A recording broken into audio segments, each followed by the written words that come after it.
One more time on the road trip on a very rare 90-degree day here in Seattle, Washington. It is Houston Astros baseball. Today, the Astro fans making their way into Safeco Field, looking to see their team take 2 out of 3 from the Seattle Mariners. Man, he knows how to pick them, an Altuve fan here in Seattle as the Astros go for win number 52. We welcome you here to Safeco Field alongside Jeff Blum. I'm Kevin Eschenfelder. It is so good to welcome you in. Astros 5-1 on this road trip so far and looking to take care of business again today. You know how many teams in baseball would just be they'd be jumping for joy. That'd be headline news to have this kind of a road trip. To me, it just almost seems like another day at the office for the Astros. It is another day at the ballpark, but a lot of announcers would like to have the record you've had when you're sitting in that play-by-play position too. Yeah, well, so far, so very good. I've had a light schedule, so that's probably the good thing.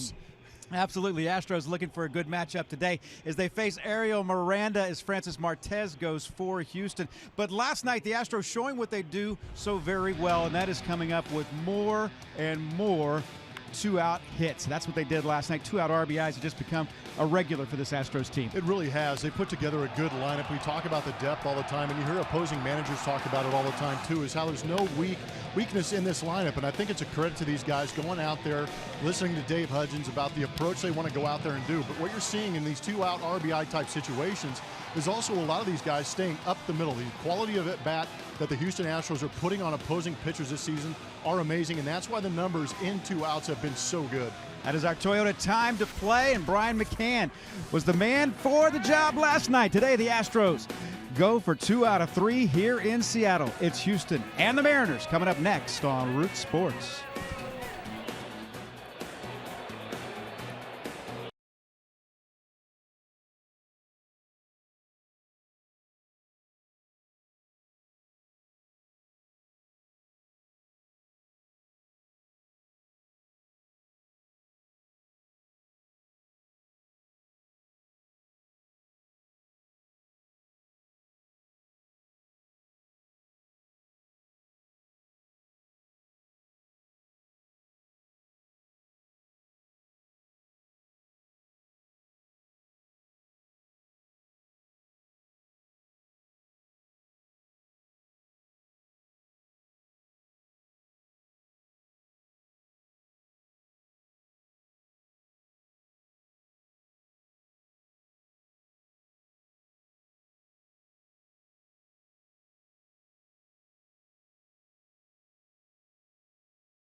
Presented by Southwest.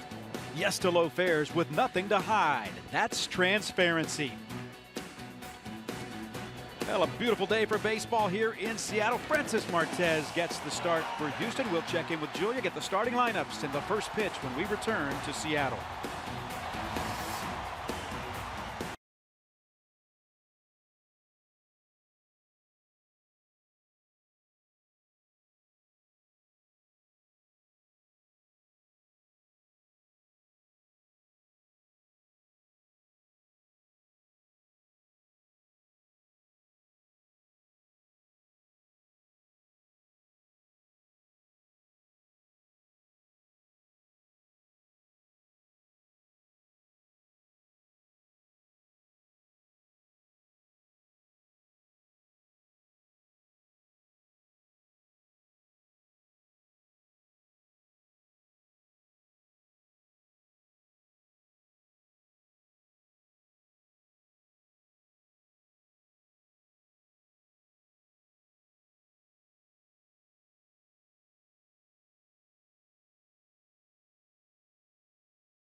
Between the Astros and the Mariners, and Francis Martez getting the ball for the Houston Astros. He's already got 2 wins under his belt. He's going for a 3rd straight today. He's impressed everyone in his short stint in the big leagues so far. You know, he was called up to provide some relief for the bullpen, and then he needed to provide some relief in that starting rotations when injuries occurred, and he's done such a great job in those first 2 starts, growing confidence each time he goes out there on the mound, so much that he's making huge pitches in big situations. Check it out with runners on. He's keeping hitters to a 167 average, only 1 home run allowed. His changeup's looking much better each time he goes out there as well. Like I said, the confidence has come through for him, and he's looking forward today. Now, he was prepared for this start from the beginning, but it wasn't supposed to be Martez getting the ball. It was actually Brad Peacock on the schedule for today's game against the Mariners. But this was all up to Colton Joseph Peacock if he was going to be able to pitch. And Peacock bolted Friday because his wife Stephanie gave birth to their firstborn baby boy. There he is, Colton. So congratulations to the Peacocks. He made it to South Florida in time, if you can believe that, on a long flight from Seattle all the way to Florida. Again, congrats to them. But he's actually going to slide into the rotation Thursday against the A's at home, guys. So we're looking at Francis Martez today. And Francis Martez, you talked about it, pitching with so much confidence. You're talking about a very young pitcher. If there was ever a guy that maybe needed a change of scenery to go from the minor leagues to the big leagues, he was ready because his numbers have been better here in Houston than they were when he was pitching in Fresno. And we knew the stuff was very good. We've heard about the fastball that he can throw in the mid-90s. We also heard about the power curveball. The only question I think A.J. Hinch was the ability to repeat the delivery. He was a little concerned about that. But being here in the big leagues, we know how good Brent Strom has been with these good, young, talented pitchers, having his effect on Francis Martez. He's looked very good early on, and look for that breaking ball again today to be hopefully effective against these Seattle Mariners. Take a look at A.J. Hinch's lineup presented by Southwest Airlines as George Springer will be leading it off. He's in right field today, followed by the second baseman, Jose Altuve. Carlos Correa is at short, batting third. Evan Gattis gets his first start of the series. He's behind the plate, batting cleanup. The designated hitter is Carlos Beltran. He is the number 5 hitter. Yuli Gurriel in there at first base again. Alex Bregman is at third. He bats 7th. Nori Aoki, the former Seattle Mariner, he is in left field, and he will bat 8th. And Jake Marisnick, the center fielder, will bat 9th. You may want to stick around and not miss this first at bat because George Springer and Ariel Miranda have history. You know the story all too well that Springer's got 8 leadoff home runs. 2 of them have come against that man, Ariel Miranda, this season. There you see the numbers, making his 16th start. Ariel Miranda has a fastball. He will pitch consistently around 92 miles an hour. He has 2 different kinds of a changeup. He has a legit circle changeup, but he also has a split-fingered fastball that he uses in 2-strike counts. Backs that up with a slider every once in a while, but he is primarily that fastball splitter changeup combination. Well, the Astros took 3 out of 4 against the Mariners to start the season. The one game the Astros did lose was the one that Ariel Miranda started. George Springer, he's set to lead it off on a gorgeous day here in Seattle, Washington. Temperatures unseasonably warm. Supposed to reach as high as 90 degrees here in the great Northwest. 279 hitter is George Springer with 21 runs batted in and 46 runs batted in and 21 home runs. Ball 1. Astros 5-1 on this 7-game road trip. 3 hits off of Ariel Miranda have all left the yard. 3 for 8 in his career.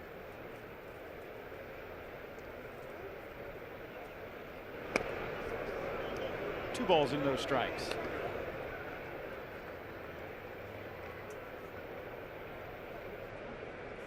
George also has 10 home runs against, or 7 home runs against left-handed pitching this season.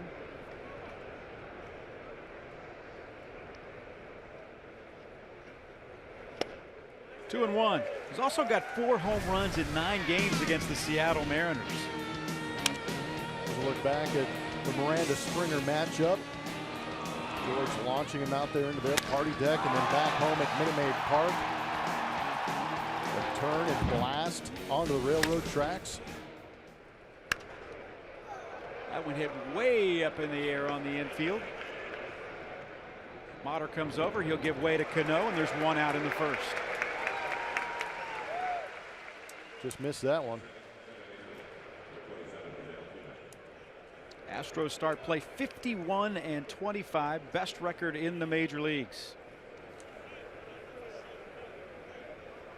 Got a 12.5 game lead on the Seattle Mariners to start play in the American League West. Here's Jose Altuve, a .320 hitter, 2 for 8 in the series.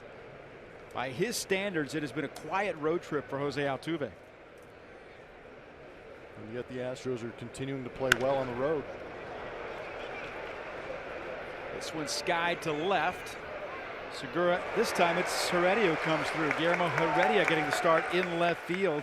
Heredia's in left, Dyson's in center, and Haniger is in right. Segura and Cano the middle infield. Seager and Motter on the corners, and Zunino is behind the plate catching Miranda.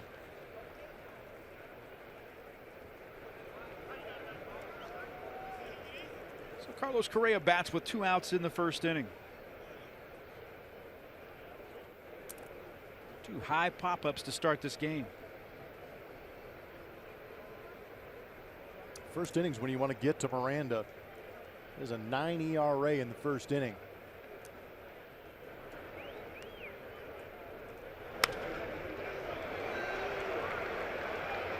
Long run. Motter can't get there. He kept waiting for Haniger. You knew Cano wasn't going to be able to get there. Yeah, when you've got a guy like Carlos Correa up there, you're going to play the second baseman a little bit closer up the middle, and the right fielder is going to probably be shading that right center field gap. So it was on Taylor Motter to go over there and try and make an attempt on that. But Taylor Motter is a middle infielder trying to play first base. Sometimes it's a tough angle, and you don't know when the stands are going to come out and get you. The 0-1.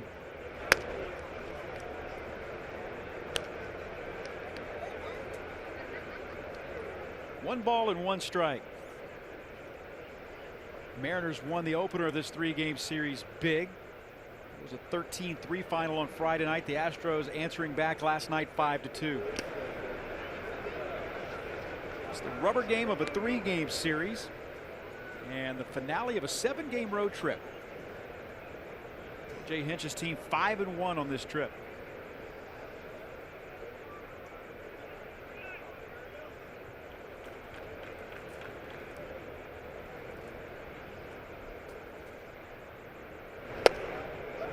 2-2. Miranda, Cuban-born. Numbers pretty steady throughout. How about later in the ball game? And that seemed like it would make sense. Inning, yeah. That one back up the middle. Cano comes over. And that'll retire the side. Scoreless with the Mariners coming to bat.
Francis Martez takes his warm-up tosses in the lineup that he will be facing today here in the finale of this 3-game series. Gene Segura followed by the right fielder Mitch Haniger. Robinson Cano is in there.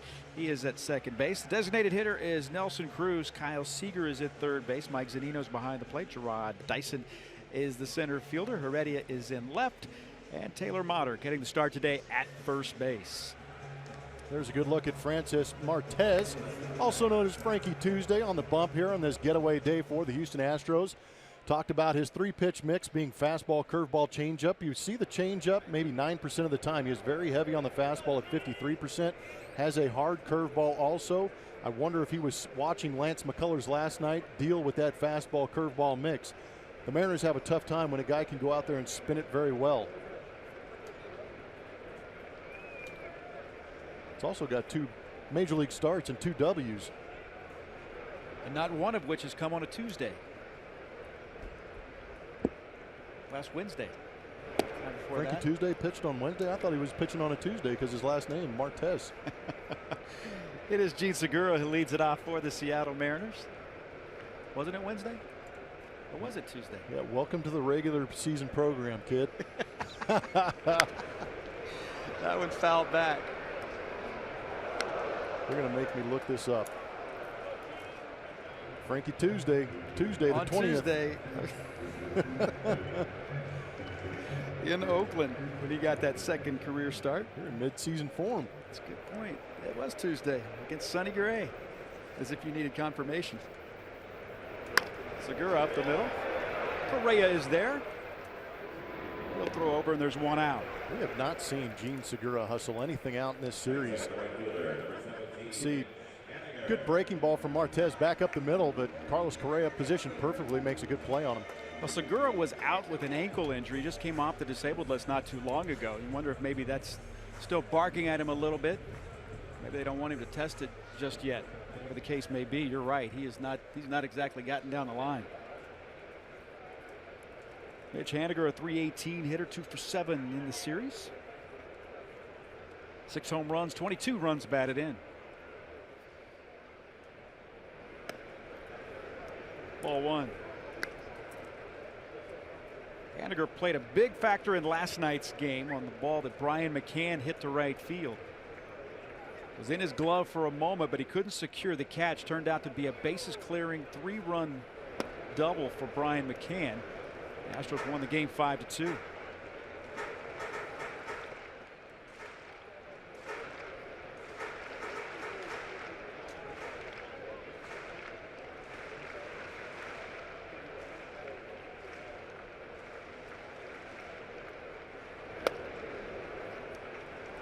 3 balls and no strikes.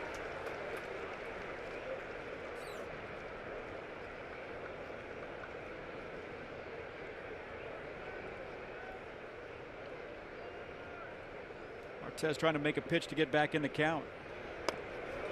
Walked him on 4 pitches.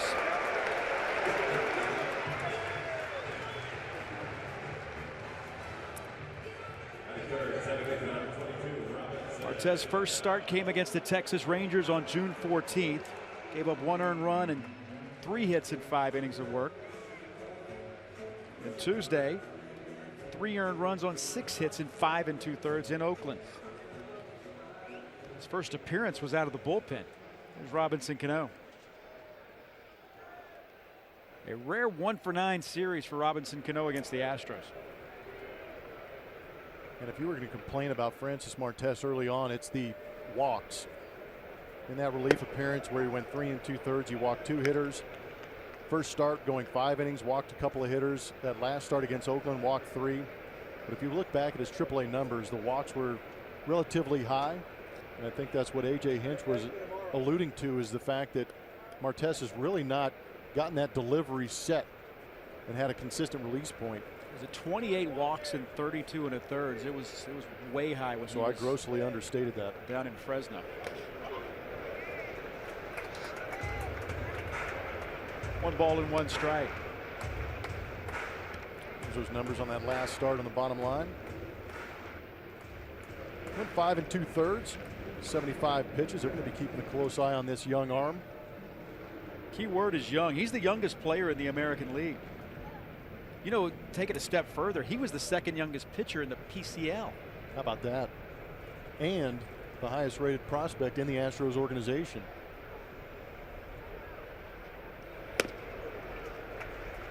'97.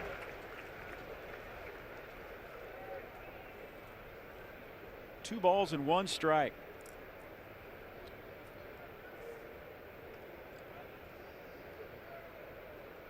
These two teams have split the first 2 of this series, both coming off 4-game sweeps. Astros doing it at Oakland. Seattle Mariners swept 4 from the Tigers before the Astros came to town. That was here at Safeco Field. 2-2. That was at 95. Kind of a funky swing from Robinson Cano also, as you look at the location on our MD Anderson strike zone at the top. Just kind of waved at it, did Robinson Cano. Maybe a little dirt in the batting glove, who knows? Not anymore. It's uncomfortable. So they had the throwbacks on yesterday, and they've got their Sunday unis on right now.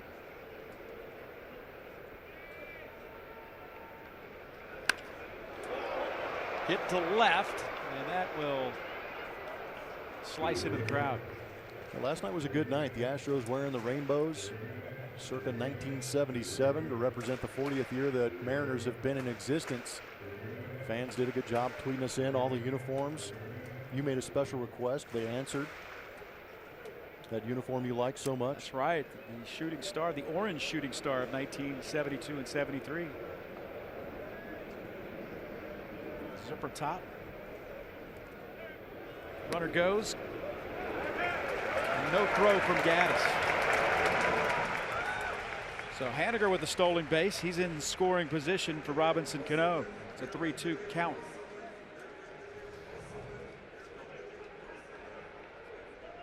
Not sure about the hesitation from Evan Gaddis. But we also know that when opposing teams have the opportunity to run on the Houston Astros, they are going to run. That's the 3rd stolen base for Mitch Haniger. But the Houston Astros are 23rd in Major League Baseball as far as throwing out base runners at 23%. Walk to Cano, 2nd walk of the inning, and runners at 1st and 2nd for Nelson Cruz.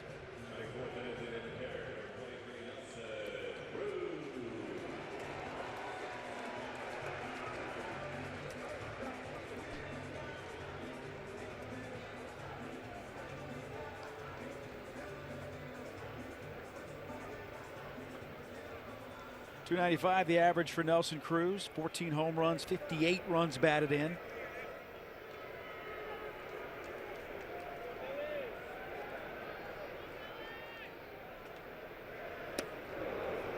Got into a big double play last night to end the 6th inning and swings through that pitch. That was a little aggressive. Trying to do some damage early, trying to ambush that fastball. He got a slider. Or a curveball, I apologize.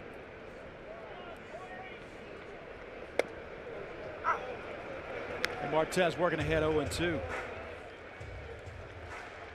Robinson Cano is at first base. He walked. Haniger at second, walking a stolen base.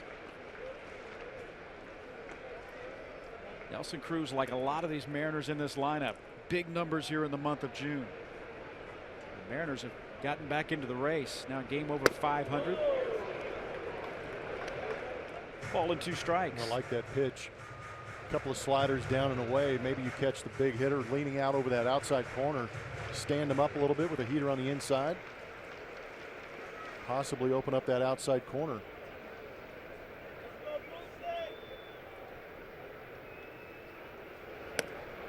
Just missed off the outside corner. 2-2.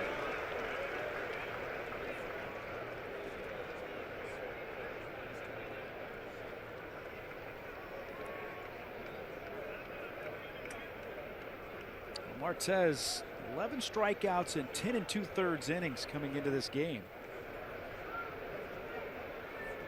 Been a big part of his arsenal. He could use one here or a ground ball right at the shortstop. Didn't get it. Didn't get the call. He tried to. Angel Hernandez with the call there at first base.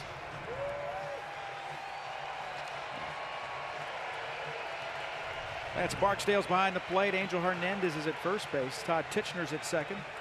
Mark Ripperger is at third base.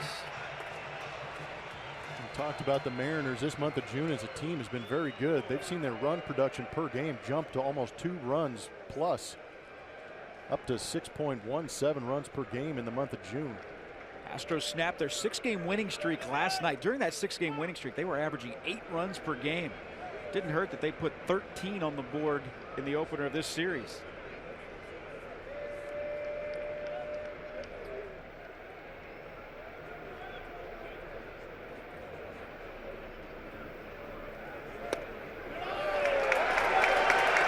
Bases are loaded. So after being ahead in the count, 0-2, Francis Martez walks his 3rd batter of the inning. See A.J. Hinch trying to exercise some patience with the young man going out there just off the edge, and that was a veteran AB by Nelson Cruz laying off that slider away after swinging it a couple earlier in the count that might have been a little bit questionable. But now just an opportunity to slow Martez down a little bit. Brent Strom's going to try and calm the young man down, get him in the zone. But this is a very tough stretch of this Seattle Mariner order. And it's self-inflicted wounds. I think the toughest part is understanding that those runners are on base without using your defense or even giving them the opportunity to help you out by making a play. And he's 20 pitches into a 1st inning, and he only has 1 out.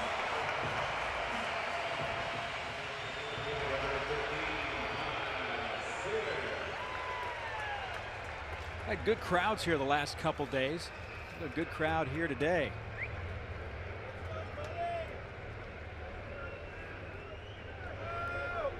Kyle Seager, 257 hitter, steps in with the bases loaded and 1 out. He's got 8 home runs and 43 driven in.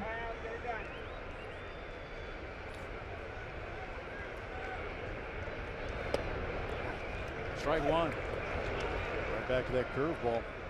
You get in the head of the hitter here, and Seager's thinking one of 2 things. One, you got a guy that's having a hard time finding the zone. You make him throw me one, or at the same time, you're thinking, is he going to try to groove one to get ahead in the count? Well, when young pitchers are so unpredictable and sporadic as it is, and there you can see he gets ahead early, and here's where the issue sets in for Martez is he's got to be able to put these guys away or make a pitch to get out of this AB. Made a great pitch on a get me over curveball to go 0-1, and then through 96 and gets the foul ball. You're 0-2, you're in command. You have a pitch to waste, but you don't want to fall too far behind because the fastball command has not been there early on. I think the word on the Mariners is that this is a pretty disciplined team at the plate.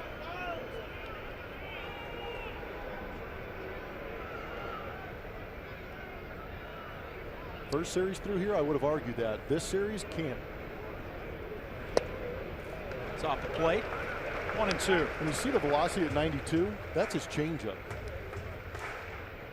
He throws that thing hard. He's averaging 90 miles an hour on the changeup, but a young kid also wants to make a great pitch. Maybe overthrew that one a little bit.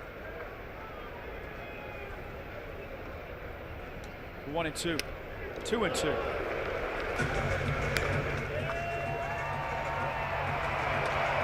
And one thing we've learned about Martez is he's an excitable young man. Sometimes that excitement can overwhelm you a little bit, mess with the mechanics. Haniger's at third. He walked. Cano with the walk. He's at second, and Nelson Cruz is at first. One out in the first.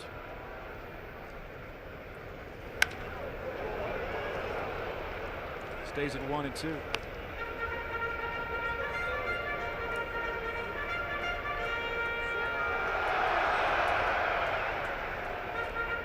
Seager hit his 8th home run of the season. That was on Friday night against the Astros. Joe Musgrove got the start in that one. He struggled. He's since been optioned down to Fresno.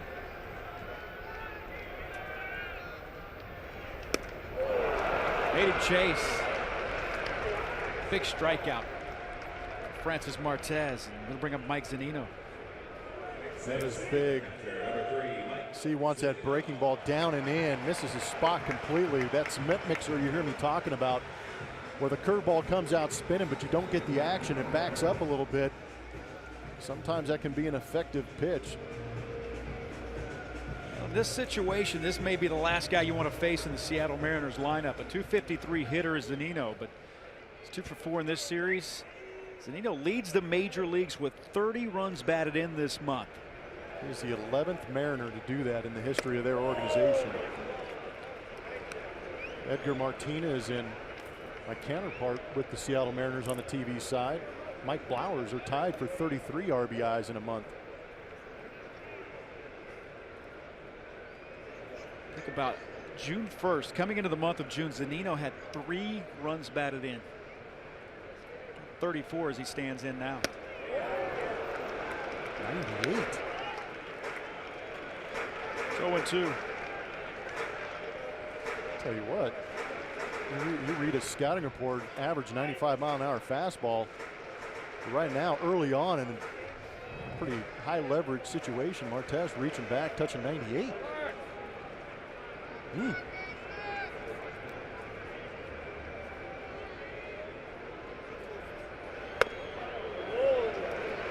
One ball and 2 strikes.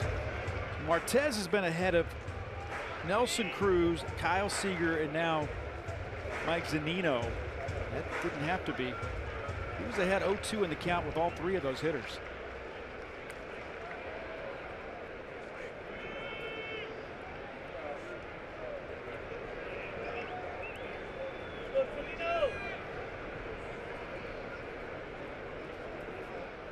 One ball, 2 strikes. 2-2. Good block by Gaddis.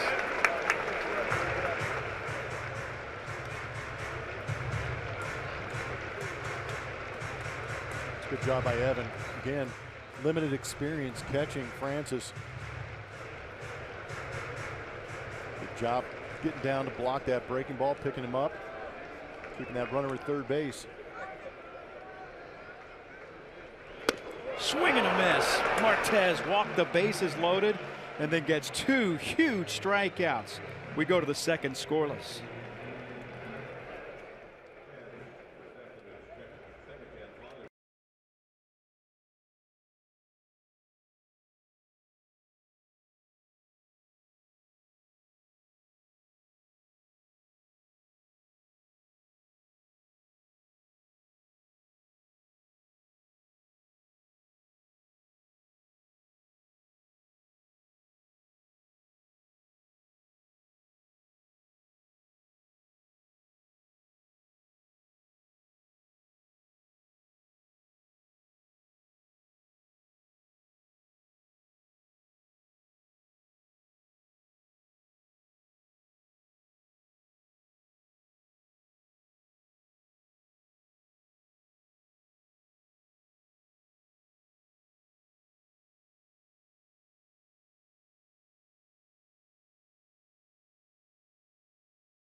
the top of the second. And time for our Chevy Stroh poll today. Remember to find our Chevy Stroh poll. Follow us on Twitter at RootSportsSW. It's the pinned tweet. What's your favorite Seattle band from the 90s? They've got some good ones. Pearl Jam, Nirvana, Soundgarden, or write in your own.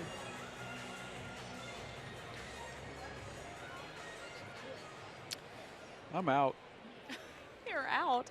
Remember when, oh no, I was all confident until I forgot his name. Mike McCarthy? Mike McCready? Where are we Thank going? you, McCready. Okay, second time was a charm. Remember when he played the national anthem? It was incredible. Last time we were here? Yep. Okay, I'm gonna shut up now. No, it was incredible. I remember Ash was on that call, and he stood there in awe. That was as really McCready incredible. Was cranking it out. Yeah, it was really good. He's friends with everyone here. I'm jealous. I don't even know his name, so I can't really say anything. Yeah, obviously huge fan. Man. Big fan. Big fan. You, Mike McCarthy guy. I'm so embarrassed. Here's Evan Gattis, 267, 4 homers, 29 runs batted in. Gattis hitting that one on a line to right field, and Haniger's right there to make that play.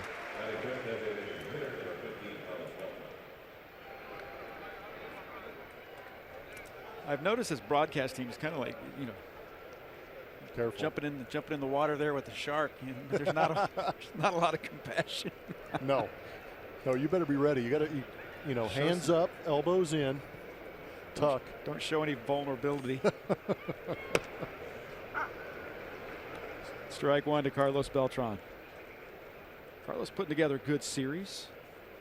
A couple of doubles a couple nights ago. Designated hitter today. And 1 ball and 1 strike. Yeah, I tell you what, Evan Gattis hitting that ball hard off Ariel Miranda is a good sign. Evan Gattis' numbers against lefties this year aren't all that great. He's got a couple of bombs against lefties, but that 200 average, you like to see that jump a little bit. Carlos Beltran, I was going to say, to left, and that is foul. Wow, that ball had some carry, didn't it? I was going to say he doesn't have a home run against lefties, and he was going to prove me wrong right there. It just tailed to the foul side of that foul pole the last minute. He was about 12 feet from changing that statement, wasn't he? Yeah. 10 home runs on the season for Carlos, all from the left side. And Miranda has given up 16 home runs, 15 to right-handed hitters. 2 to George Springer this year, 3 in his career. 2 balls, 2 strikes to Carlos Beltran, 3 for 6 here in this series. 2 of those extra base hits, they were doubles.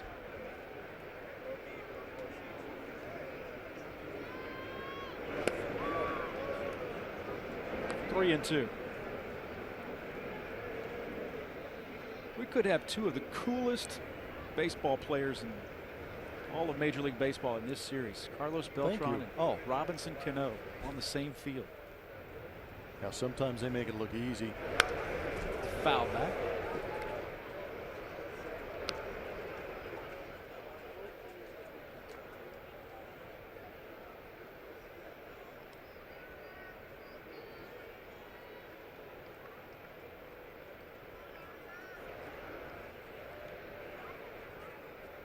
The 3-2. Draws a walk.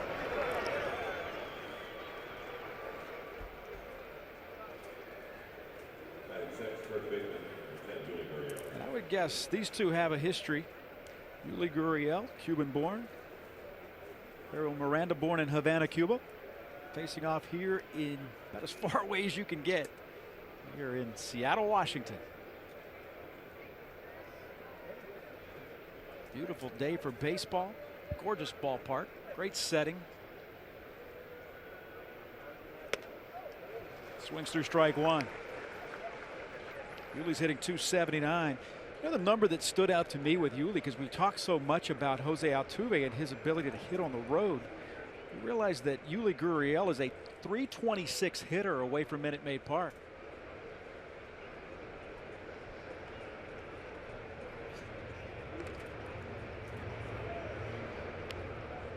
Really a couple hits last night. He singled in the second, had a double in the fourth inning, and a 2-for-4 night.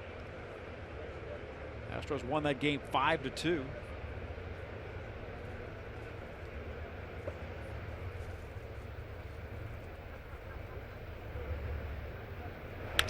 Gurriel could be two, and they turn it.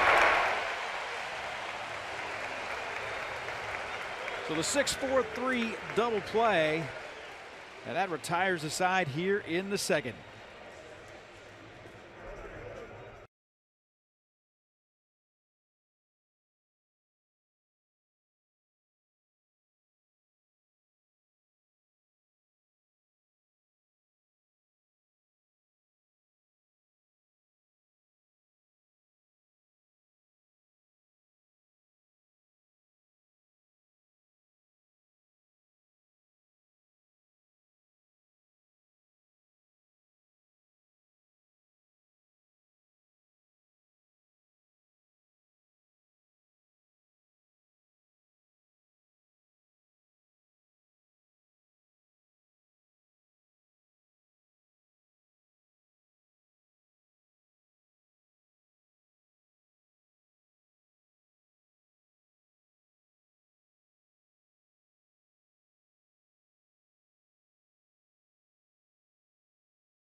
And with Martez pitching out of a jam, there's no score on the board as we want you to join the Astros for Dollar Dog Night. Enjoy all the $1 hot dogs you can eat while watching the Astros take on the Oakland A's on Wednesday. To get tickets for the next Dollar Dog game, visit astros.com/dollardogs, or you can call 1-877-9-ASTROS. Here's Rod Dyson to lead off here in the second inning. This is Martez able to survive a 31-pitch first inning as he walked the bases loaded. That's not even close, 1-1. Mariners left the bases loaded in the first. We're scoreless here in the bottom of the second inning.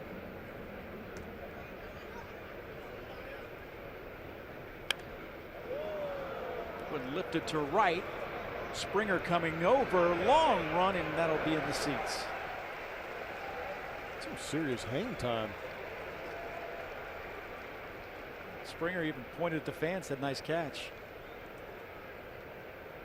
Dyson's numbers 249, 4 homers, 21 driven in.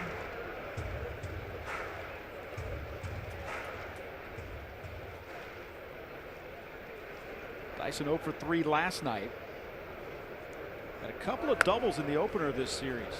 So one was an RBI double.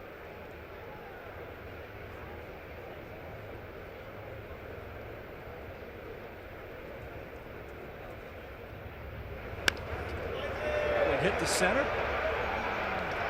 Risnick came in and wasn't sure if that ball was going to get down or not, and Risnick makes a head-high catch, and there's one out.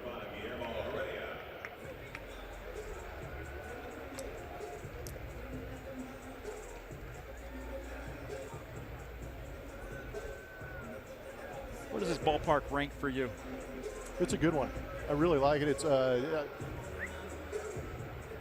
I don't want to say top 5. There's some other ballparks that I'm a little more nostalgic towards. Dodger Stadium, I know people would think I'm crazy, but I grew up watching games there and actually play there. I mean, that is a beautiful traditional ballpark for me. Petco Park's amazing. We talked about PNC and AT&T. PNC out there in Pittsburgh, I think, is probably one of the better views and more fun venues as a player to go play at, especially being a left-handed hitter with that short porch and right. Heredia fouls that one back, and it's interesting the perspective. So often the case, you'll ask fans about favorite ballparks. They'll tell you Fenway will come up, Wrigley Field will come up, but players rarely will mention those two ballparks because they're so old. It's where you see the game from. You guys had to live in a clubhouse that was I hated so Wrigley. antiquated and out of date. I'm not in Lance Berkman territory where I want to push the plunger, but the playing surface, when I first got called up, I went into Wrigley Field with high expectations, and it was a cow pasture. Bad hops everywhere. Weird cuts on the grass. Craig Biggio would go behind the outfield grass to go get a replay. I mean, a relay throw, and he'd disappear. There was such a huge shelf behind it.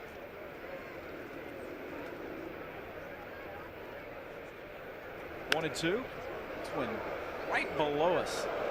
But if you had to take into account city, ballpark, hotel, the whole package, this is a pretty good place to be.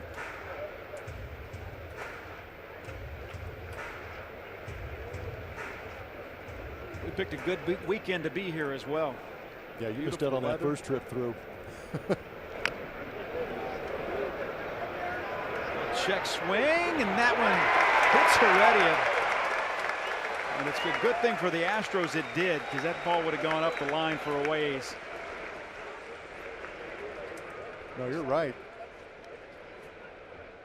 Not sure how he made contact with that, and I'm not sure how it ended up being in fair play. The check swing and hit the plate and shot forward to everybody's surprise. And then Martez, playing sandlot baseball, got him out. But here in the big leagues, that doesn't count. So it's ruled a single for Heredia. First hit of the game for the Mariners.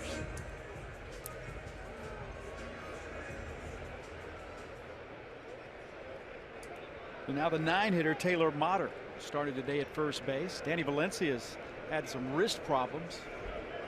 He missed last night's game and tonight. He's another one of those hot bats in this lineup. Did you make your major league debut in Montreal? Yes. In Montreal? So yep.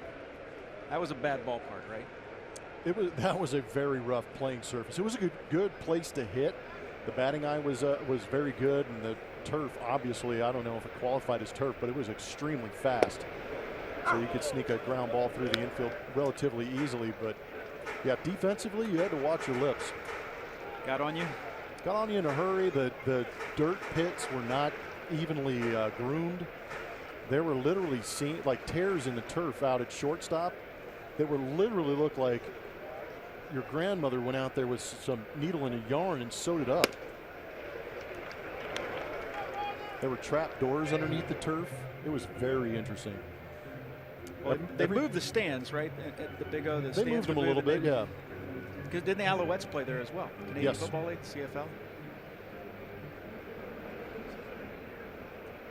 1-1 strike to Taylor Motter, batting here in the second inning. Did you have a welcome to the big leagues moment? I would imagine that first road trip, that's a little different when you jump on one of those charters for the very first time. Well, you jump on a charter as a rookie, and immediately you turn into one of the stewards on the plane. I was initiated into my first flight by serving drinks on the flight, passing out various entrees. You were the peanut man? Yep. Whatever you needed, I got it. And I did so gladly, too. As long as you were doing it in the big leagues on the way to a big league city. You ain't lying. 3 balls, 1 strike.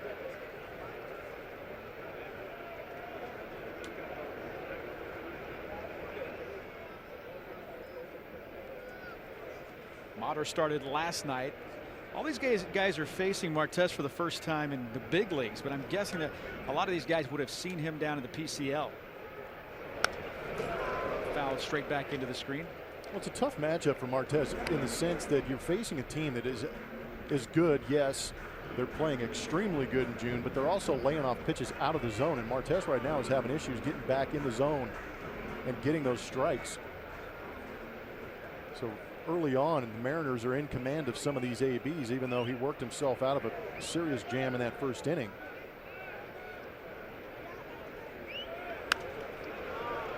Fouled back again. That time right underneath the radio crew to our right. Going after Sparky. Robert Ford over there on the radio side.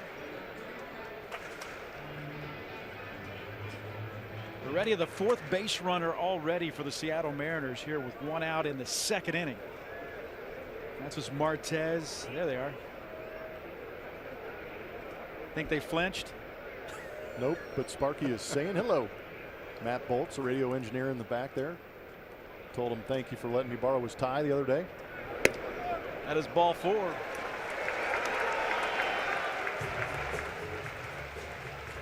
Fourth walk of the game, and it turns it over to the top of the order to Segura.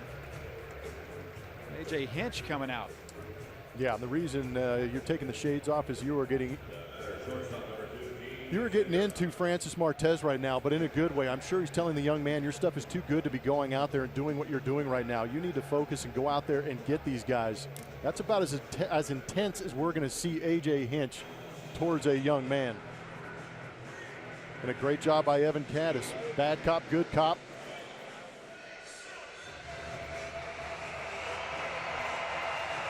And I don't think we talk about it enough is how well A.J. Hinch has done in a short tenure here with the Houston Astros, creating a very good rapport with these guys in the dugout. He's very good at, being one of the guys in the clubhouse, but he's also very good at turning into the manager like you just saw right there, trying to motivate these guys and get them back in their place.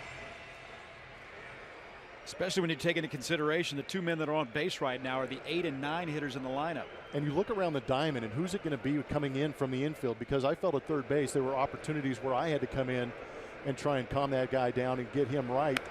Maybe take his mind off what is happening at the time. Carlos Correa is eventually going to be that guy. Jose Altuve can be that guy. But these guys are young. Something that you learn to go out there and handle each other as teammates. That was a teaching moment from A.J. Hinch. Francis Martez ahead in the count, 0-1 to Gene Segura, grounded out in the first inning. Martez walked the bases loaded in the first. It's 1-1. Now he's given up an infield single to Heredia and then Motter with a walk, and there's runners at first and second with 1 out. Scoreless here in the top of the second inning.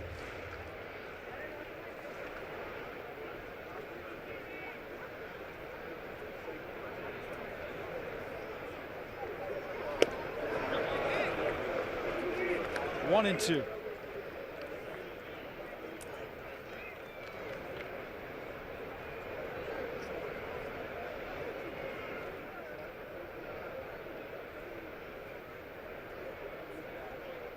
Already at 51 pitches with 1 out in the second.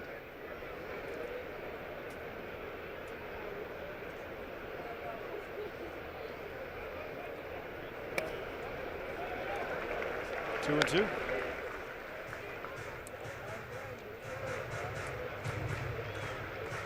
I think that would be a huge difference as a minor league pitcher to a major league pitcher, is that you can get guys, have more likely to get guys to chase in the minor leagues than you do in the big leagues. Get ahead in the count, harder to finish guys off. 26 and 26, that is not a good ratio at all.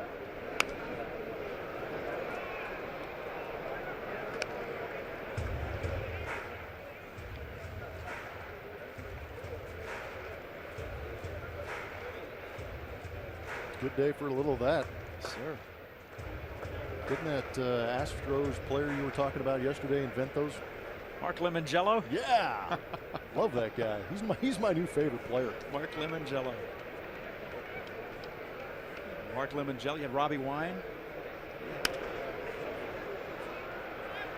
All you needed was Reggie Jackson on that team to stir the drinks.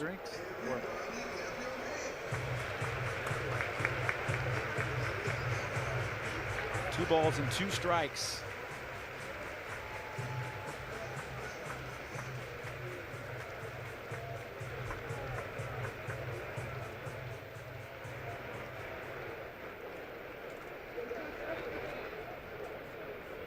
Mariners have gone 18 and 9 in their last 27 games. Just got a piece to stay alive at 2 and 2. And again, it's Segura not helping the pitch count by fouling off some tough pitches. Segura took a ground ball to the midsection on that double play in that last inning.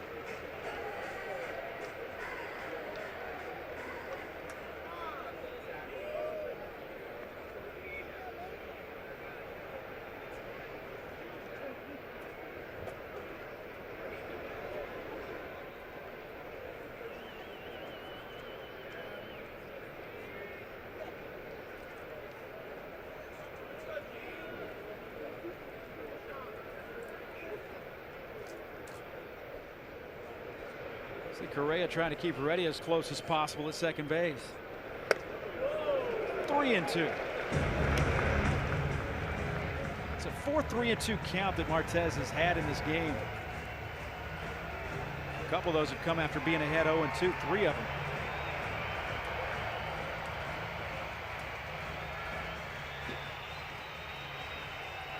Starting to move around in the Astros bullpen. That's not a good thing in the second inning. Especially when they used 5 relievers last night. How nice is that you can go back and get 97 in a punch out.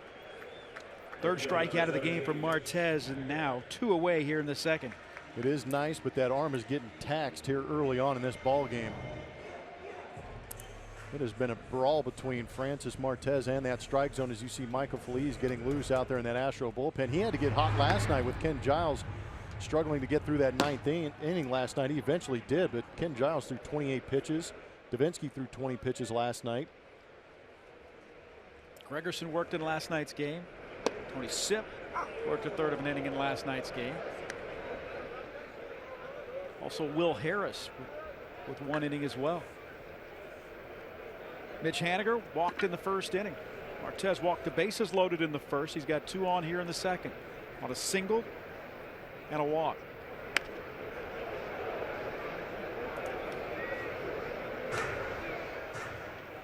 No balls and 2 strikes again.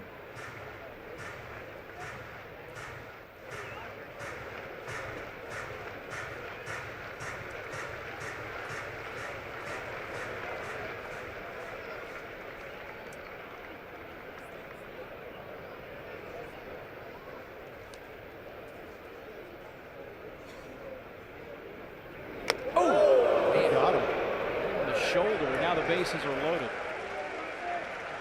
Might be able to hear the double hit off his shoulder and into the mitt.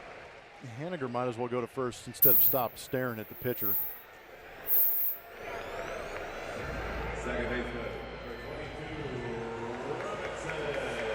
And we've seen Martez missing that arm side, and the only reason I'm saying that about Haniger is the fact I know it's up.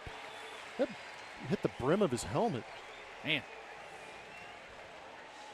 Is that Martez, there's no intention behind that pitch. He's been a yard sale all day long as far as that fastball location, and more often than not missing to the arm side.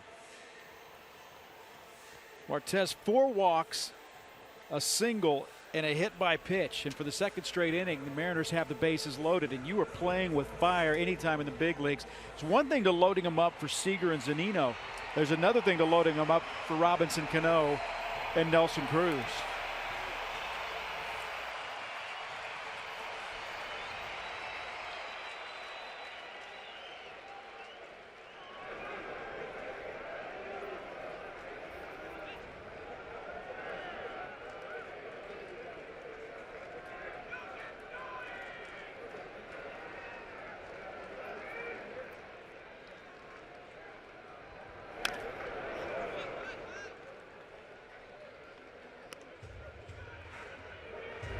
Cano walked in the first inning.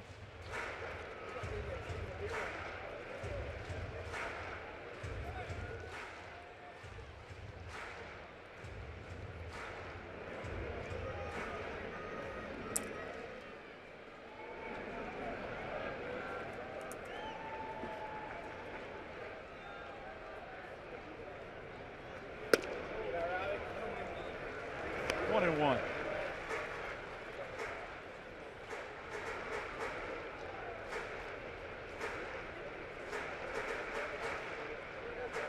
Martez knows it, Cano knows it, everybody in the ballpark knows it. If you're going to beat Cano, it's going to be on a pitcher's pitch because he's not going to help you out much.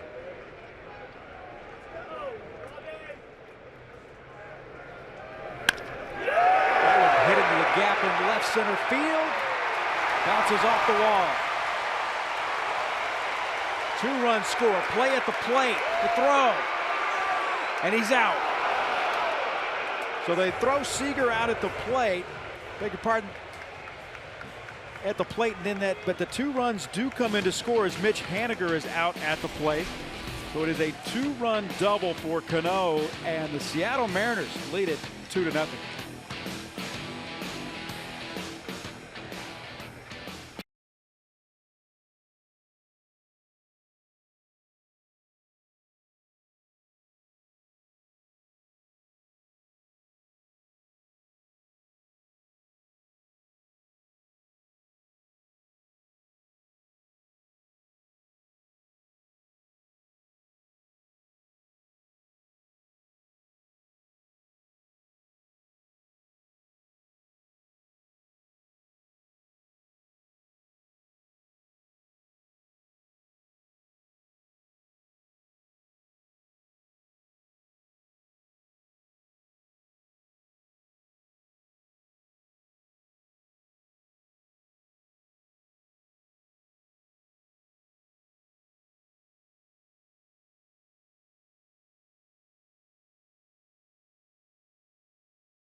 for now. They are looking at that play with Mitch Haniger at the plate. The initial look on the play was that it was a good relay, but you can see, watch the left hand of Haniger sneak in there. That fingertip gets on that plate before you see the impact of the glove against the chest of Mitch Haniger. So it looks, to at least my eye right now, they're still reviewing it, and they have been through the commercial break. But it looks to my eye that he will be called safe, and this inning will continue. Is there enough? Can they figure it out back in New York? Actually, a little surprised they're still on headset. I am too. We've been looking at it during the commercial, and it appeared that you have been safe. looking at it. Safe.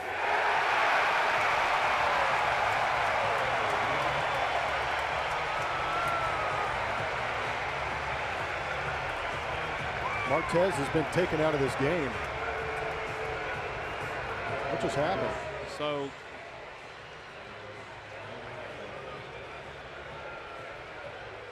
something happened with Robinson Cano out at second base. Cano's at second base, and he's got his hands up as just to say what's going on. Well, I was just going to, A.J. Hinch had come out and taken the Francis Martez out of the game, and then who put up the out call?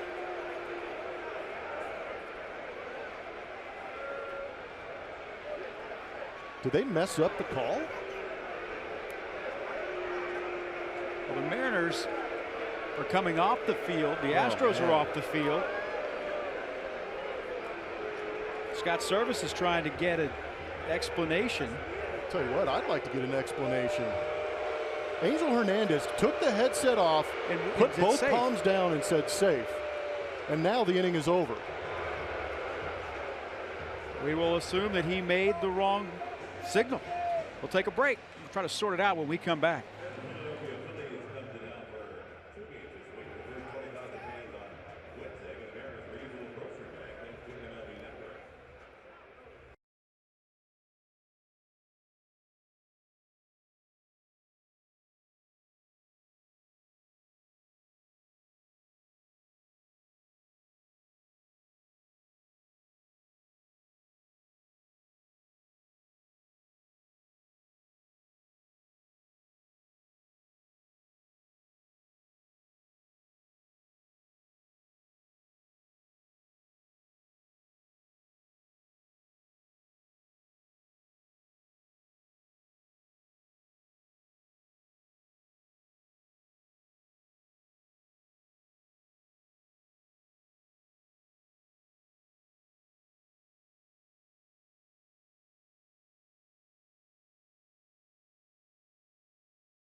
I've ever seen. Mariners lead it 2-0. So the official word is that even though Angel Hernandez came out and gave the safe sign, the call of out at home plate stands. Well, here we are. We're on the headset reviewing the play at home plate. We talked about how we saw it and it looked like Haniger was safe. Angel Hernandez, crew chief, palms down, safe. He turns around and Lance Barksdale says no, he was actually out. That is unbelievable. Why does it always seem to find him? So that will end the inning.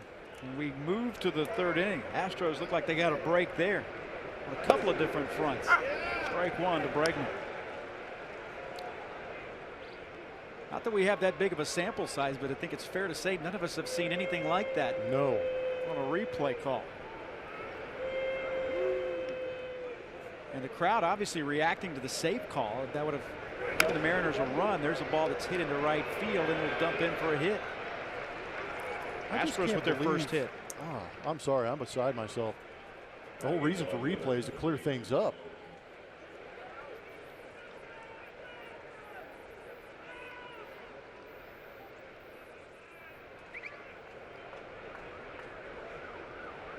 Aoki is a .455 hitter, 5 for 11 this season against the Seattle Mariners, his old club.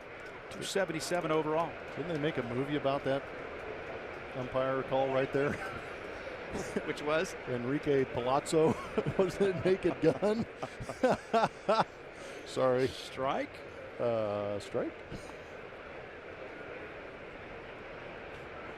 He sang the national anthem. One ball and no strikes. The scorebook again has just taken another beating.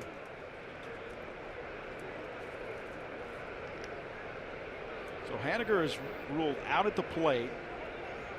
Cano gets a 2-run double. Are we sure?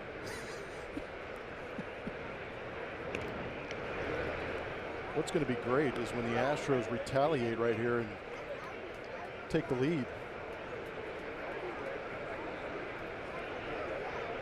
So he appeared, at least as what we saw, he appeared to be safe at the plate, even though the out was called. It's certainly the signal. Foul ball. Or was it? Sorry. Angel. Too soon? Well, let's see if he's. Nope, still going with the foul ball. Never too soon for that. So the Mariners, after the dust settles, lead 2-0 here in the third. Bregman a leadoff single. He's at first.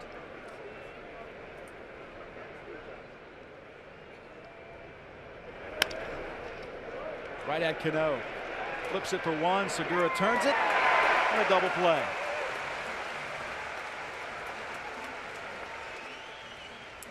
Time now to look at our Ford spray chart. The Astros hits in the first 6 games of this road trip.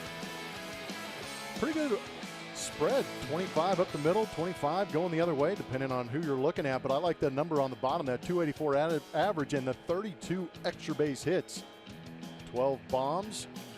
Works out so far to 2 home runs per game. So the Astros putting it to some of these pitchers. Jake Marisnick got in the action early in Oakland. Swing and a miss, batting 9th here in the lineup today in center field. 10 homers, 23 runs batted in for Jake. Miranda facing the Astros for the 3rd time this season. Broke camp as the number 4 starter for Seattle. He started the finale of that 4-game series to start the season. 5 innings in that one, gave up a couple of runs on 5 hits. That was the only game the Mariners won in that series. Pitched against the Astros here at Safeco a week later, April 11th. Went 5 2/3 in that one and gave up 4 runs on 7 hits. Astros won 3 out of 4 from Seattle to start the season. Their first road series. They won 2 out of 3 here in Seattle. These two teams have split the first 2 games of this 3-game series. Seattle leading it 2-0 here in the third. Strike 3 call. That'll retire the side after 2.5. We're scoreless.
Game between the Astros and the Mariners. We're standing just outside of the home plate entrance at Safeco Field. I'm next to the brand new 7-foot-tall statue of Ken Griffey Jr. Check this out. He's striking the pose we saw 630 times. That's his home run total. That sweet swing and follow through. It's what he's known for, playing 22 seasons in the major leagues. And this unveiling back in April capped off really an incredible year for the kid, as he was also inducted into Baseball Hall of Fame and then had his jersey number retired right here at Safeco Field. Guys, it would be hard to find a major league team that doesn't have a player or two who called this guy their baseball hero. Yeah, he was at that perfect time too, where all these players that you see today, so many of them, they pattern their careers, pattern their game after Ken Griffey Jr., one of the sweetest swings ever in Major League history. Yeah, when they say pure swings, that was it. Only father sons go back to back. Ken Griffey Jr. and Sr. going back to back in Seattle Mariners uniforms. The fact that father son would be in the same lineup. Yeah. Michael Phillies in to pitch for the Astros, his 31st appearance of the season, 2-1 with a 3.74 ERA. Last thing A.J. Hinch wanted was a bullpen day to day, but that's what he has after Martez lasts just 2 innings. Another one of these power arms, but the bright spot so far in this series was that guy on AJ's right. Lance McCullers making his return last night. Martez 2 innings of work, gave up the 2 runs on 2 hits. His problem today was base on balls. He walked 4. Struck out 3. Michael Phillies.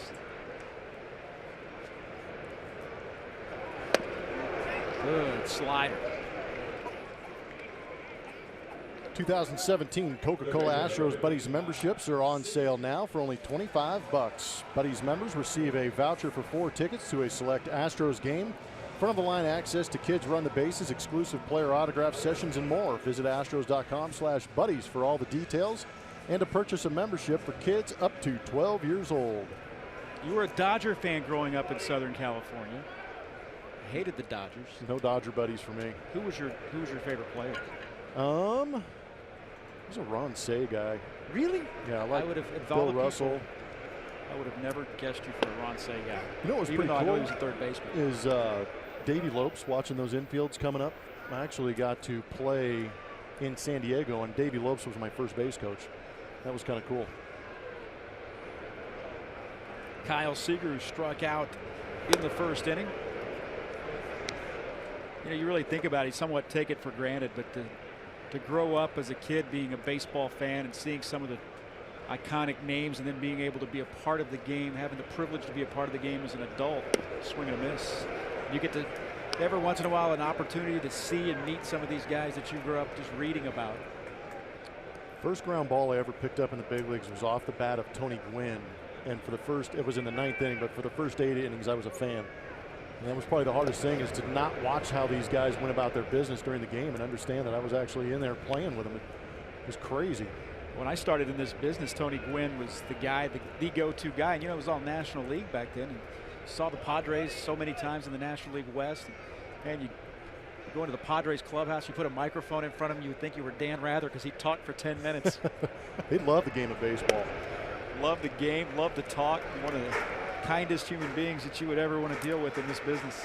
No, I couldn't agree more. And when he took up broadcasting, he would do several games throughout the course of the season when he was with the Padres and when I was with the Padres, and he would be hovering around behind the batting cage, and you'd go back there and you'd have 3 or 4 guys huddled around him listening to him talk. Slider looking good for Michael Phillies. Tell you what, he'd like to work extremely quick through this inning if he can. Tough part of the order, showing a good slider. And Michael Phillies has thrown 2 innings. He's topped out at 2 innings 3 times this season out of that bullpen for the Houston Astros. Most recently back home against the Boston Red Sox. 5th strikeout for Astros pitching here with 2 outs in the 3rd inning. Zunino swings through that one. It's 0-1. Tony Gwynn was the first guy that you really remember utilizing the technology of the video. He was the guy that would sit there, even when he went to the old VHS tapes. He would pop tapes in and watch his at bats. 0-2. It's funny because there was a handful of us that would go in and badger the San Diego Padres video coordinator because he had an old Betamax machine that would actually play those monster big tapes, and he had Ken Caminiti tape from San Diego, he had Gary Sheffield tape, Tony Gwynn tape, and we would, rain delays, we'd be in there, hey man, you got to put in the tapes, and we would watch those tapes over and over and over again because they were throughout the course of a season. They weren't specifically just hits or great plays, so we got to see almost a season's worth of ABs of those guys, and that was truly a blast. I think they're talking about Martez right there. AJ was clearly, I'm not saying clearly, but it seemed as though he was frustrated with Martez, and rightfully so, with the walks. You know, letting him trust your stuff and let your defense work.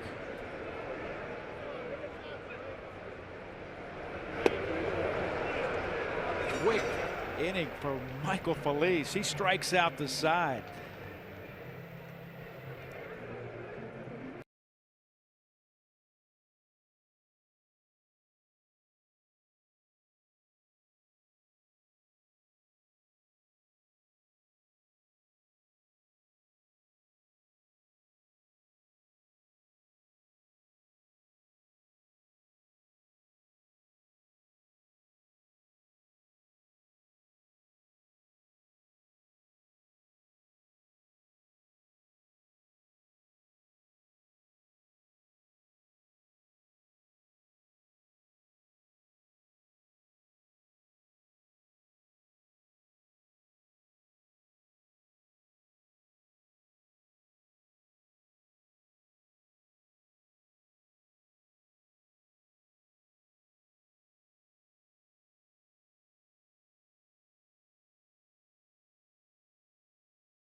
The Seattle Mariners 2-0. Our league leaders are presented by Houston Methodist, as the Astros leading the way right now in the American League West, 27-11 against their opponents in the American League West. They have dominated this division. Big reason they are where they are right now, not to mention 28-9 on the road. No, that's a good thing. You want to be able to dominate within your division because you're going to play each team 76 times total. So if you can rack up a good percentage of your wins against them, that's a beautiful thing. And the Astros done it early. They're looking to continue to do it throughout the season. This is the 24th series of the season for the Astros. They are 16-6-1. This game will decide this series. Win 2 out of 3, win 3 out of 4. Keep doing that. You're going to win a lot of baseball games. That's what the Astros have done. George Springer, 3 for 9 in his career against Ariel Miranda with 3 home runs.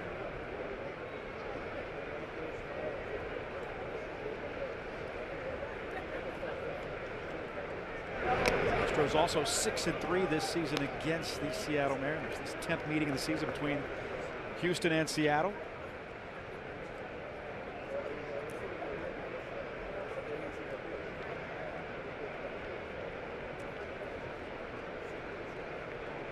Springer hitting .318 against lefties.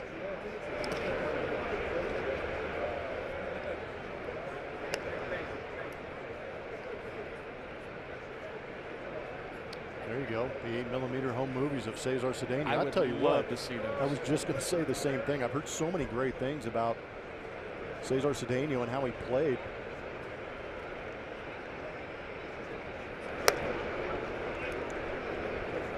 Three 3 balls and 2 strikes. Springer leading off here in the fourth. Tell you what, considering what we've seen in the first couple innings, it does not feel like a 2-0 lead for the Mariners. It feels a little bit bigger than that, doesn't it? Well, given all the walks and all the traffic, the fact Wow. that the Mariners left the bases loaded in the first inning, the Astros had to throw a runner out in the second. Or did they? Yes, they did. That ball cranked to center field. Dyson is looking up. Kiss that one goodbye at the top of the batter's eye.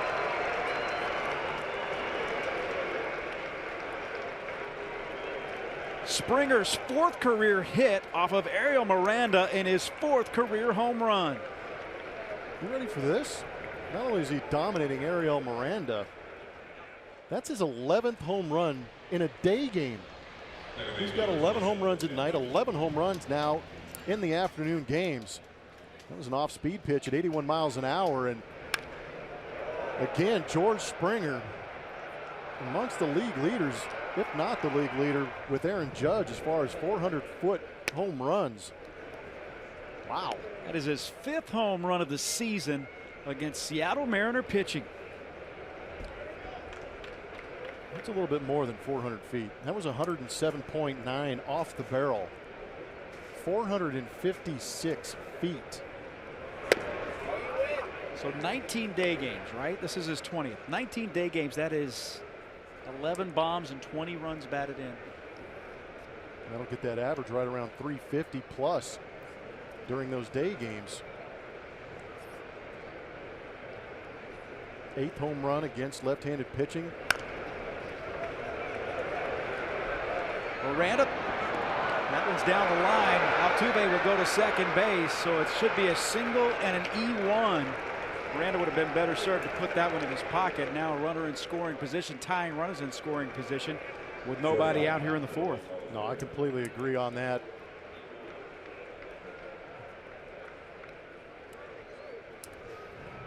George was the long, Altuve's the short as far as hits are concerned. But yeah, really no opportunity with that placement of that little ground ball out in front of home plate for Miranda to even think about throwing it, but works to the advantage of the Houston Astros. Well, here's Carlos Correa grounded out in the first inning. Average still right at 300.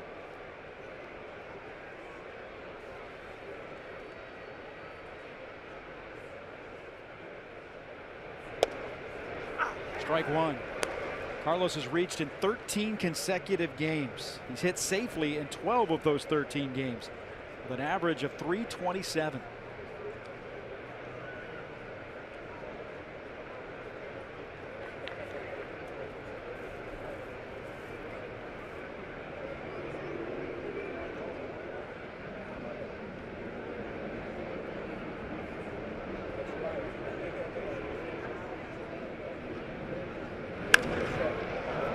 Hit to right and hit well.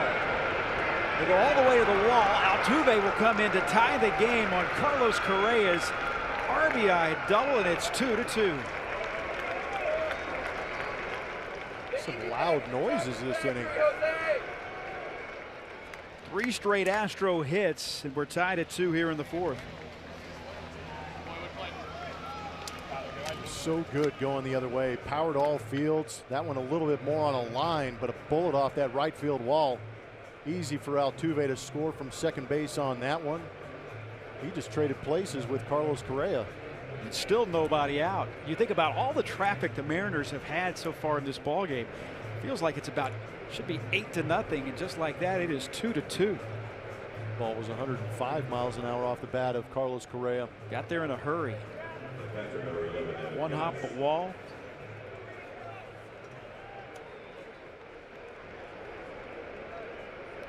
Evan Gattis hit a ball hard to right field his first at bat. Lined out to right.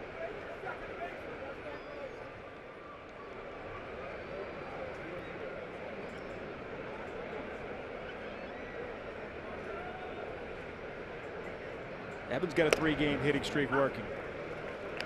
Strike one. It's 4 for his last 14. Hitting right at 300 over those last games.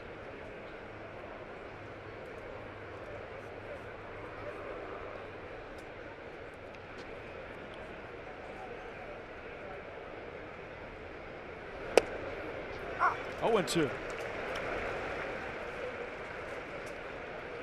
Springer, a monster shot to lead off here in the fourth. And Altuve singled, went to second on an E1. Carlos Correa trading places with him with an RBI double. 3 straight hits. And the Astros have tied it at 2 here in the fourth.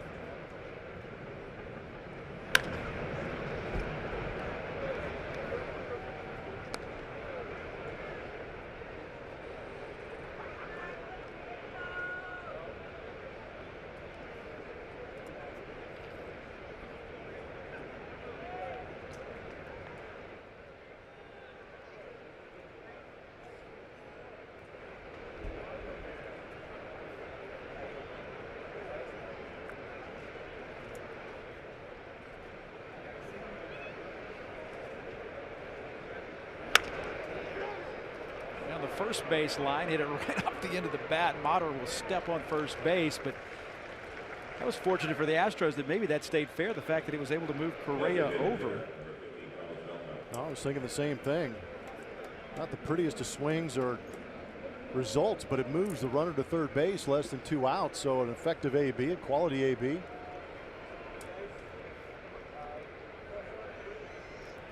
And now Beltran will bat with 1 out and a runner at third base.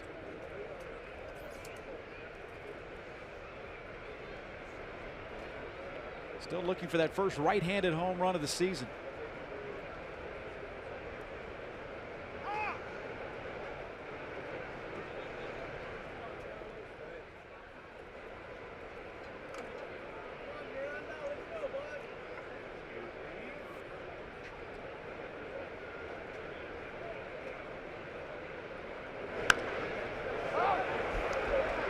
That is just what the Mariners needed. Pop up on the right side. There's 2 away.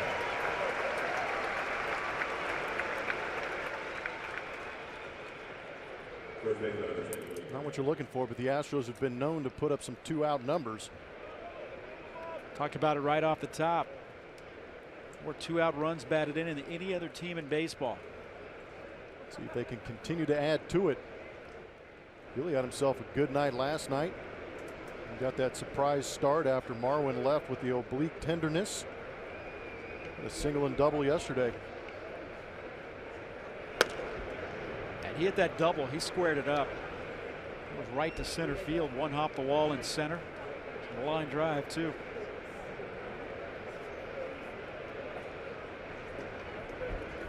Only 47 pitches for Ariel Miranda.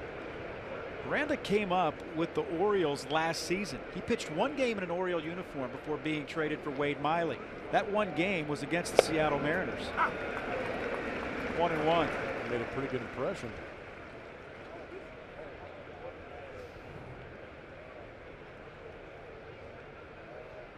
Ooh, he's off the plate a little bit on the inside. He's 7-1 in his career here in this ballpark. 2 outs and runners in scoring position. .306 hitter.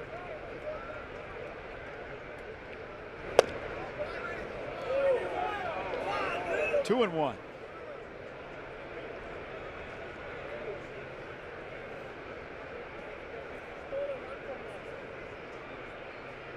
You know, that game he pitched against the Mariners was in relief. Went 2 innings. He gave up 3 earned runs. Must not have been looking at the results, but rather the mechanics of the deal. Wade Miley went to the Orioles. Ariel Miranda, he's 28 years old. Born in Havana. That debut was on July 3rd. He was traded on July 31st.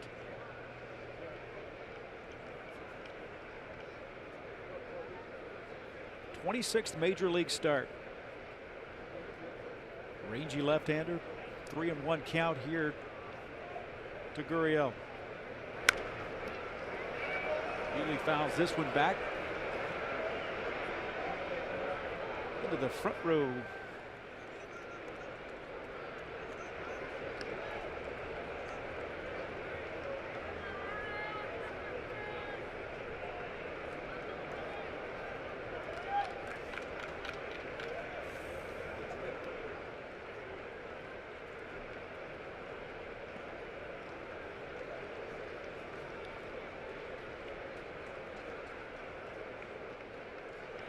3 balls, 2 strikes, 2 outs. Correa at third. Crank to left. 2-run home run. Yuli Gurriel. An upper deck shot. The Astros on top 4-2. 2 out RBIs. Astros are relentless putting together some great ABs. And that one above Edgar's name out there into the upper tank. Second home run of the inning for the Astros, and they lead it 4-2. La Pina. Wow. Get that out of here. Tried to come into that kitchen again, and Yuli pulled the hands in and smoked it.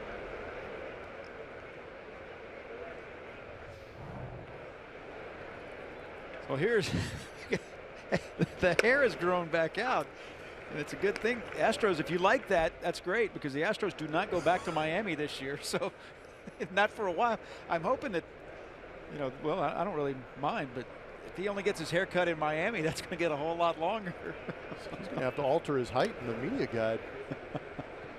It's going all Fletch on us. That is the strongest hat in the major leagues right there. It really is. How does it contain that? It's the elastic. When he takes it off, it goes. Made with a space-age polymer.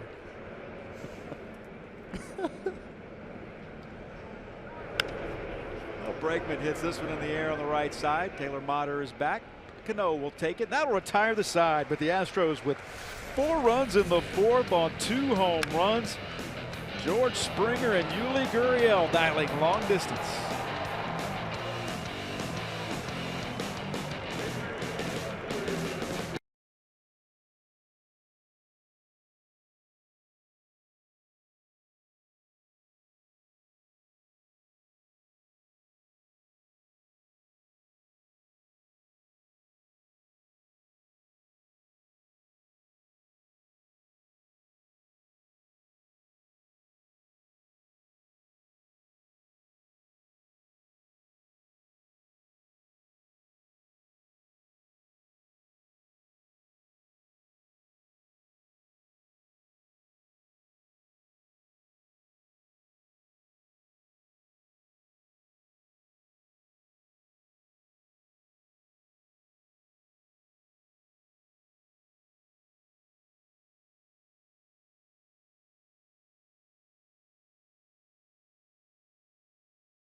Tomorrow, vote Astros for your 2017 All-Stars with the Esurance MLB All-Star Game ballot. Vote at astros.com/vote and catch all of the excitement of the 88th MLB All-Star Game presented by MasterCard July 11th live on Fox. Kevin? That was a loud inning from those 2 guys.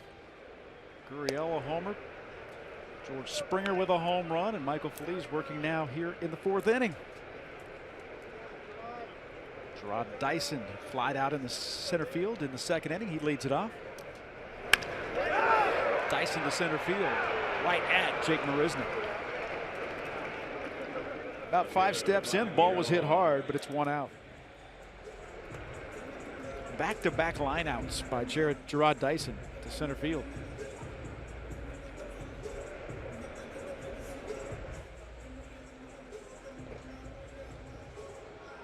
Guillermo Heredia, he singled and came in to score on, turned out to be a controversial, now 2-run double by Robinson Cano.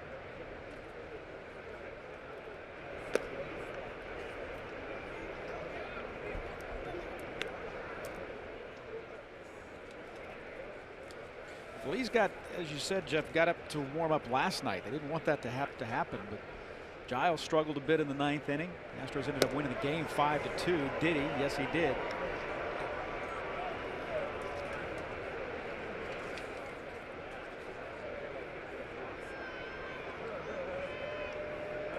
Another multi-strikeout game for Michael Phillies. He struck out the side in the 3rd inning.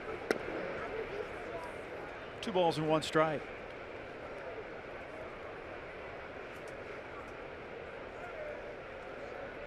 He had a streak of 6 consecutive outings in which he had double-digit strikeouts.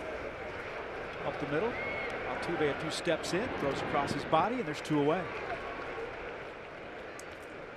First base runner, 21, Taylor Motter.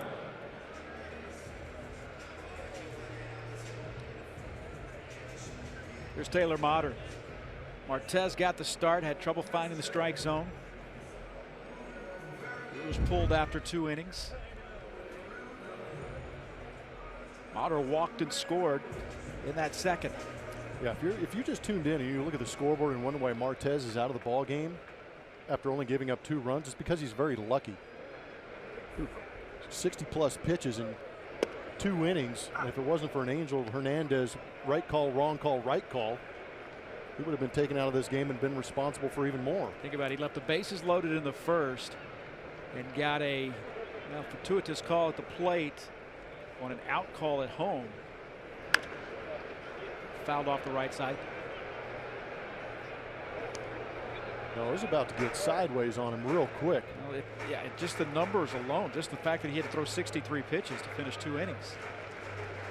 And 34 of them were strikes. It was not a good outing from the young man. 4 walks, 2 hits, 2 runs, and so a hit by pitch in there as well. So a lot of traffic for the Seattle Mariners. And that was the funny thing. Whenever Springer hit the home run to make it 2-1, you felt like the Mariners had just given up their first run of the day in an 8-0 ball game. But because the Mariners had so much traffic. It's 2-1. The Astros all of a sudden jumping on Miranda in that 4th inning, put a 4 spot on the board, and now lead 4-2. It is an offense that can sneak up on you in a hurry.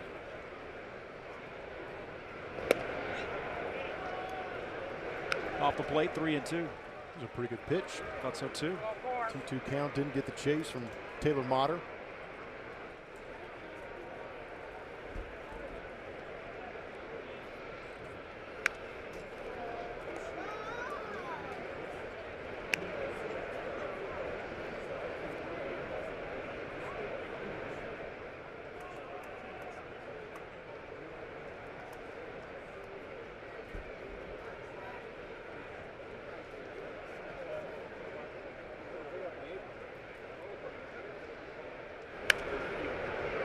Mariners are 5-1 on this homestand. The Astros are 5-1 on this road trip. So are you. Good point. Don't forget I swept the Braves. That was a good one, yeah. Good record so far. Called strike 3. Got him looking. Michael Phillies with his 4th strikeout of the game in his 2 innings of work. We go to the 5th. The Astros lead 4-2.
It is time now for the Shiner Light Blonde Spotlight. This Astros with 7 players and double-digit home runs. It's going to add up, too. There's a couple guys hovering around that 7 to 9 range. So you've got 7 with 10. Last night we turned back the clock to 1977. Look at these numbers. You look at them. them. George Springer with 22 as he is homered today. Gurriel, he's homered as well. That's his 8th, so he's knocking on the door as well. Correa leading all shortstops with 14. For me, what's great about that list is Marwin Gonzalez with 13 and Jake Marisnick on there with now every home run he hits is going to be a season high for him. But with him getting 10 home runs, those are 2 guys that started your season as your bench guys and have double-digit home run totals. Last night we turned back the clock to 1977. We were looking back at some old Astros teams. Nori hits this one in the air, left side. Seager is there and makes the catch. 1979, the Astros playing, of course, at the Astrodome. They won 89 games. Jose Cruz led that team in home runs with 9. I mean, the Astrodome was a big ballpark. 9. But 9? That's not so impressive. Miguel Tejada could have done that in a week. Did they have 35 to 40 doubles apiece? Or, I mean, did they make up for it? I think that was when teams were somewhat built around ballparks. You know, the Cardinals had all those stolen base teams and on that carpet in St. Louis. Jake Marisnick struck out looking in the 3rd. Astros with a 4-run 4th inning. They lead the Mariners 4-2.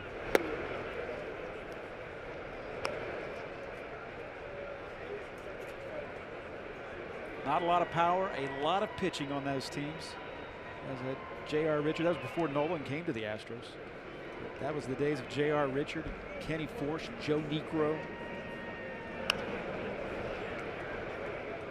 Foul back. It's 1-2.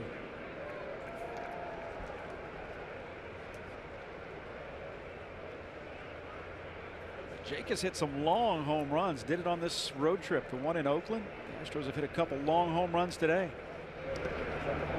Distances on those 2 home runs. Talking about.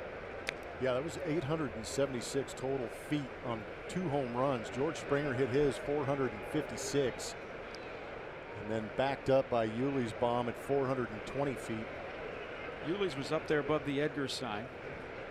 Edgar Martinez with his restaurant out there in left field. But Springer's to dead center field and hit it right at the top of the batter's eye. Yeah, those are adult home runs. Kids don't hit them up there. Is reserved for grown men.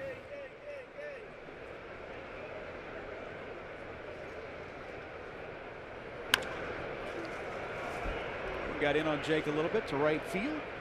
Mitch Haniger. Now there's 2 outs. Some bombs by the Houston Astros on this road trip. We talked about how they were averaging 2 home runs a game, and sure enough, George Springer steps up and hits that one off the batting eye in center field before it settles down there.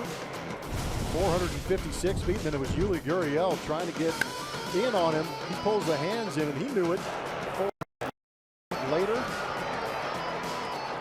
7 games on the road so far, plenty of game left here, and 14 home runs by the Houston Astros. Springer in the hole, long throw, and got him.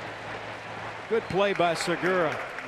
Astros lead after 4.5, 4-2.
Mariners 4-2 as we go to bottom of the 5th. And it is time to reveal the winner of today's Chevy Stroh poll. Thanks for voting in our poll today. Remember, you can vote at Root Sports SW. What's your favorite Seattle band from the 90s?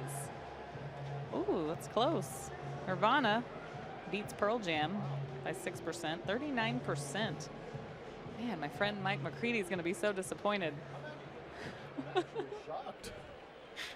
You're shocked? Yeah, I thought Pearl Jam would actually sneak that one out, Yeah. but everybody associates Seattle with Nirvana. Allison Chains getting a ton of votes. I heard you were disappointed Macklemore didn't get more. Stop. You know what? If people, anyone that comes out to Seattle, EMP is a great place to go. I've been there a couple times. I played the drums there one You time. say you've got the drum solo to prove it. That was a couple years ago. That was really cool stuff because Jimi Hendrix, I remember there were some great artifacts and some of his guitars were on there. Carlos Correa, what a grab. Right in front of Altuve, and the two of them had to work together to make sure they didn't run into one another. Yeah, I was a little bit panicked watching that ball kind of drop in the middle of nowhere. Both guys had an opportunity at it, but whew. I'll take the inside, you go to the outside. Okay, there you are. Oh, there we go. Oh, wow, we still have this video. I'm just so glad the volume's not up. Because I'm Oh, it's not up. You good just, at the you just drums. can't hear it. That was years ago. Yeah, I wasn't very good. I'm not Yeah, but trying out for any bands anytime soon. That was cool, though. It was very cool. Great museum. Chris Davinsky in here working, and for Michael Feliz, see if Devo can give him a couple of innings. Mitch Haniger walked and was hit by a pitch. Scored the second run of the day for the Seattle Mariners. Foul back, and right here in front of us. We're in pretty good position for foul balls here. Yeah, we've been fortunate. Do you remember the broadcast position at the old Tiger Stadium? No, but I've heard horror stories about it. Goodness. It was closer to home plate. It hung over the second deck. It was closer to home plate. I believe it was closer to home plate than the pitcher's mound. Ernie Harwell told stories of days in September when the Tigers would be out of contention and there wouldn't be very many people in the ballpark. Ernie Harwell was a Hall of Fame broadcaster for the Detroit Tigers. He said you could hear the catcher and the batter talking to one another. You could hear arguments when the manager would come out and he would get into it with the home plate umpire. It was scary.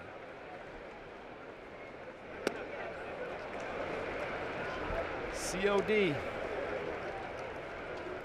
One away here. Make it 2 outs here in the 5th. Yeah, Devo's pretty good. We talked about Feliz getting up last night. Possible relief appearance with Ken Giles struggling. Chris Davinsky did pitch yesterday.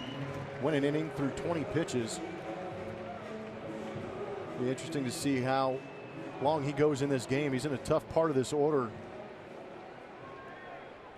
He faces Robinson Cano here. Cano hit a double in the second inning. And when Mitch Haniger was thrown out at home plate, as he was trying to score from first, they reviewed the play. Coming out of the review, first base umpire crew chief Angel Hernandez signaled safe after an out call had been made at the plate. And the crowd went crazy. And then all of a sudden, Angel Hernandez realized that he had given the wrong signal and the out call. Then he made the out call immediately after that. Said, I'm just playing. Good pump fake. Got the entire stadium. Okay, this is where I go back to. What do you think about this? Ball hit well to left. Aoki going back, looking up at the wall, and Aoki makes a jumping catch into the wall, and that will retire the side. We're through 5. Astros lead 4-2.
Root Sports is presented by Southwest. Yes to low fares with nothing to hide. That's transparency. And by Jack in the Box. Come try the sweet or spicy barbecue bacon cheeseburger combo for $4.99. Limited time only. Well, Julia and I both hit the Space Needle here on this trip. 4-2 the score here as we go to the 6th inning. Astros on top. We're 5-0 for Houston. 2-2-1 for the Seattle Mariners. Getting back to what I was going to ask you a minute ago, as Jose Altuve leads it off here in the 6th inning. What do you think about putting microphones on umpires? Oh man, he could have explained the situation. Could he have? I'm not sure he could have. Just like Rich Dower, the first base coach, forgot his helmet. That boy picking him up. But yeah, I think that that just opens. Well, at least you to can more explain. Well, that's the problem sometimes.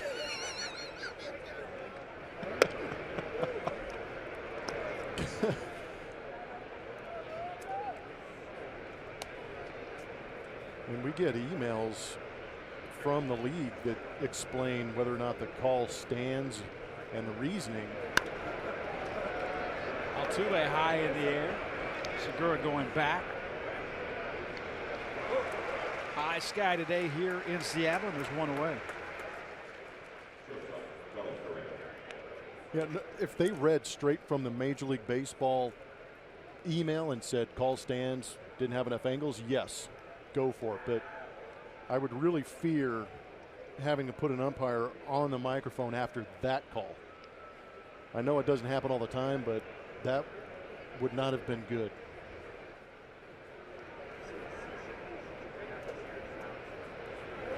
Correa to left. Hit that one too hard. Heredia makes the play, and there's 2 outs. That ball was destroyed. Brings up Evan Gattis. Carlos got 3 steps out of the box when the left fielder caught that one.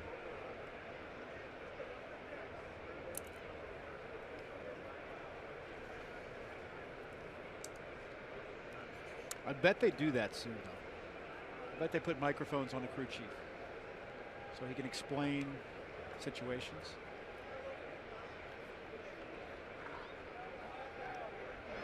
Yeah, they do it in hockey. They do it in hockey. They do it in football. What would be great is if the call is made and the crew chief grabs the microphone and goes, "The call stands because the guys in New York said so." Just put it all on them. There's some guys, I know it's obviously the answer is yes, but some guys you get along with better than others, and some guys, when you have a history with them, you just try to stay away and just not even look at some guys, knowing that as far as player to umpire oh yeah, relationship. Yeah, it's a mutual feeling between both player and umpire. It doesn't happen too often. I mean, most of these guys are pretty affable, but we have found out over the course of years that there are certain guys that are a little more consistent at being in the middle of tough, controversial calls. I'm trying to be diplomatic. Stay with me. It follows some people. Yeah, it seems to find them in those situations, unfortunately. 2-2 pitch to Evan Gattis. Good pitch. That'll retire the side. 4-2, Houston on top.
Welcome back and join the Astros Wednesday, June 28th for the Game of Thrones night. With a special Game of Thrones ticket, fans will receive an exclusive Chris Dragon Davinsky bobblehead and have the opportunity to participate in a pregame parade around the warning track.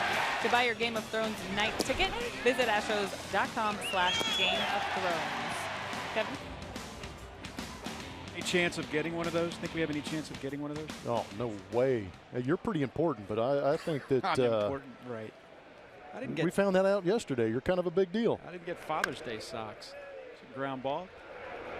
Bregman spins, throws, and a great pick at the other end by Gurriel. That was well done. It'll go down as a quality team defensive play. Also lucked out having Nelson Cruz running, but a great rangy move going to his left by Alex Bregman. How about the throw being on target and the pick by Yuli? Yuli had his adventures earlier in the season, but you watch him every day live, and it seems like he's really started to get into that mode of being that corner infielder on the other corner. Yeah, it's interesting. We talk about slumps as far as hitting is concerned, and you can get into a slump on defense. He had a little bit of one of those right around that time that Astros were going through New York playing against the Yankees. I thought it was interesting too. A point you made in that series in New York was you've been at both ends of this. You played third base, you played a little first base. How he dropped a couple of pop-ups at first base, and the point that you made that I thought was really interesting was that first baseman's mitt is so big that you're not necessarily used to it, and sometimes you can lose the baseball getting the glove in front of your face. Well, in this series, you watch Robinson Cano catches it's kind of little. I'm not saying do it like Robinson, but he catches the baseball, especially pop-ups on the left-hand side. And what we were seeing with Yuli Gurriel out there in New York is on the pop fly, he was reaching across his face and catching the ball on the right-hand side of his body. And that's what you're talking about. That big old glove comes across the eyes, and even that last 2 or 3 feet, and it doesn't hit you in the pocket of that glove, results in a dropped baseball. But he makes everything look easy. Got a story on that. Here's Kyle Seager. And Seager hits that one on the right side. Yuli over, a flip, and Davinsky. Adam Everett told me the story about how he hated to catch pop flies. And Adam Everett, one of the great fielding shortstops, didn't like it. What did you tell him to do? Well, first of all, when he was playing short and I was playing third, the ball would go immediately up in the air, and I would hear this, "You get it." So I would have to go get the fly ball. But we got to talking, and he said, "Yeah, I'm just uncomfortable underneath the fly ball." And the only wisdom I had for him was, I go, next time the ball goes up and it's your fly ball, stick your tongue out immediately. Look at that. And he was thinking about sticking his tongue out rather than catching the ball. That's a 1-2-3 inning for Devo. Through 6, the Astros lead 4-2.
Kings brought to you by Texas Auto and Ken Griffey Jr.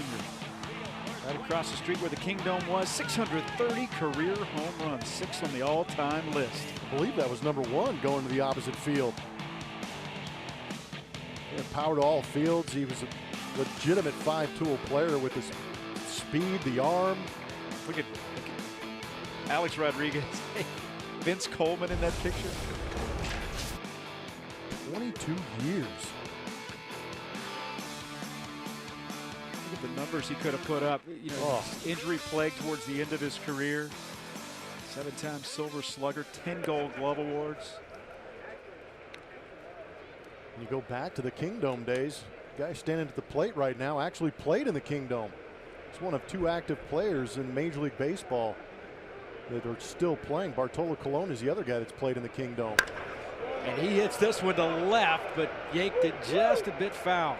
Starting to get that right-handed swing going. I'd like to see him pop one out of here. He was 7 for 14 out there in the Kingdome. Had a home run there also. He and Bartolo Colon, the only ones left that played at the Kingdome. That one lining right at Seager, who makes a jumping catch, and there's one out on that line drive. There's been some high exit velocity off Ariel Miranda in the last 2-3 innings. This is a bullet off the bat of Carlos Beltran. Carlos Correa, that last inning hit a line drive to left field that was 111 miles an hour off the bat. And that's why they call it the hot corner. There's still 2 active players that have played at the Astrodome. That would be Adrian Beltre and Bartolo Colon. Carlos Beltran never played at the Astrodome.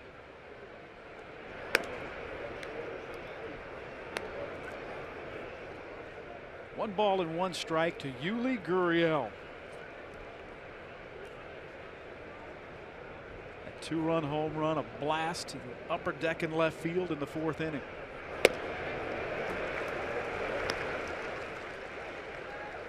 How many times do you think these guys faced each other in Cuba? I would guess it would be a lot. I would imagine Yuli's got him by a couple of years, but I'm sure he saw a much younger Ariel Miranda out there. Miranda's 28 years old. This one hit hard to center field. Dyson a few steps back, and he'll haul that in. There's 2 away. Some rockets.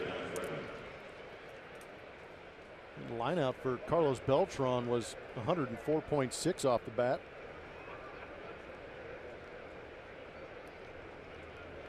A gorgeous day today. This is the heat wave. They say lasts about a week here in Seattle. And they get back down into the upper 70s. Approaching 90 degrees here in Seattle, Washington. Bregman first pitch swinging. That retires the side. Middle of the 7th inning. Let's go down onto the field for God Bless America.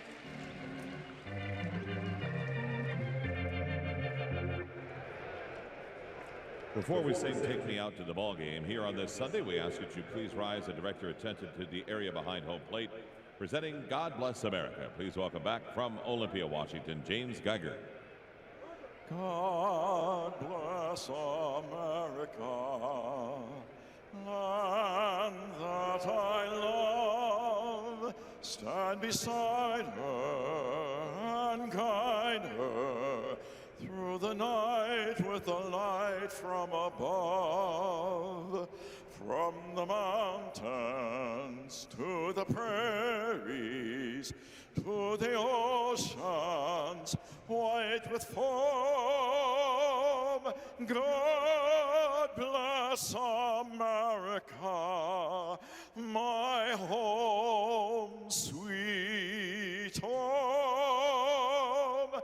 God bless America, my home, sweet home.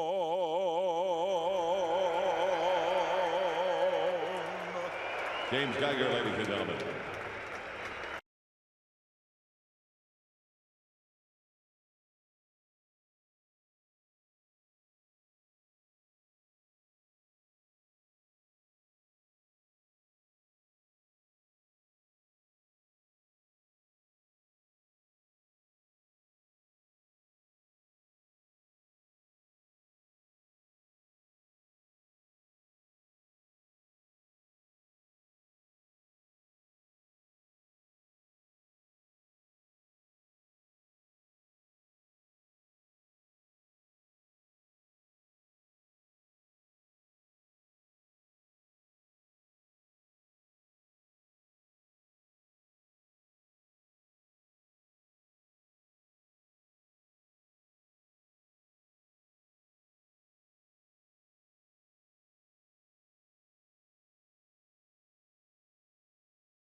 4-2 Astros.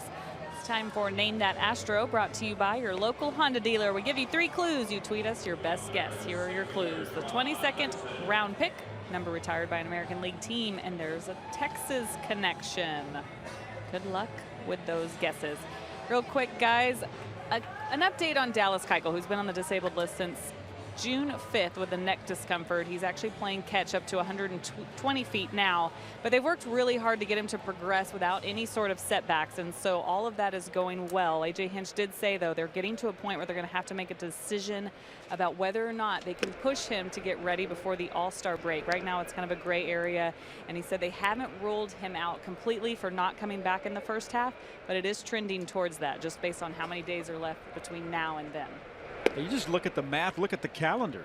And like you said, they have not, Julia, made any kind of decision like that, official or anything else, but you're just running out of series. You got the 3-game set coming up against the Oakland A's, and you got 3 against the Yankees.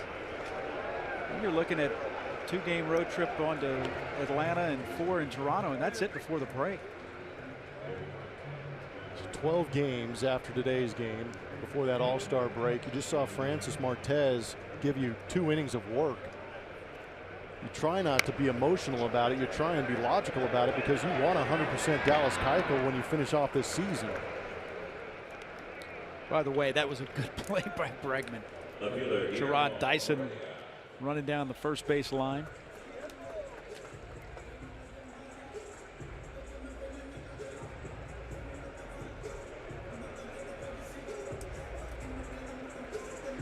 You got Lance McCullers back last night. Lance McCullers looked very good in last night's game. Here's Heredia, 1 for 2 with that single. You talking about the uni or the actual stuff? Both. I agree. Didn't give up a hit until a leadoff single by Nelson Cruz in the 5th inning. It was fun to watch. They gave up a single and a double, so there was runners at 2nd and 3rd with nobody out. And then he had the strikeout, and Nelson Cruz was thrown out somewhat between third base and home, and then a punch out.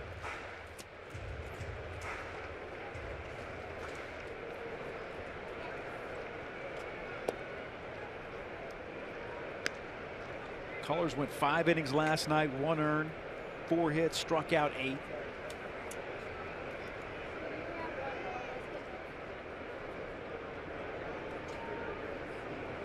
Heredia scored the first of Seattle's 2 runs today. It's upstairs. 2 balls and 2 strikes.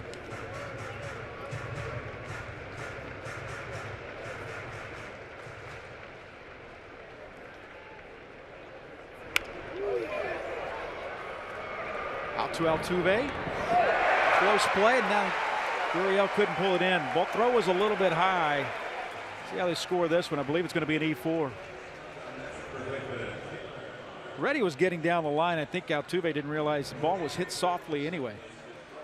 Just didn't really get himself in a good position to throw, and I wonder if he actually had control of that baseball in his hand.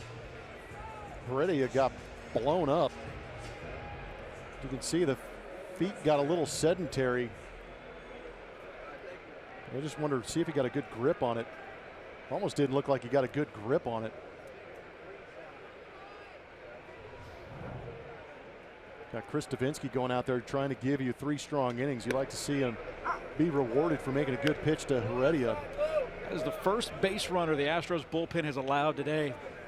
Phillies came in and struck out 4 of the 6 batters he's faced. This is the 3rd inning of work for Chris Davinsky. The Astros have an off day tomorrow before Oakland comes to town for 3.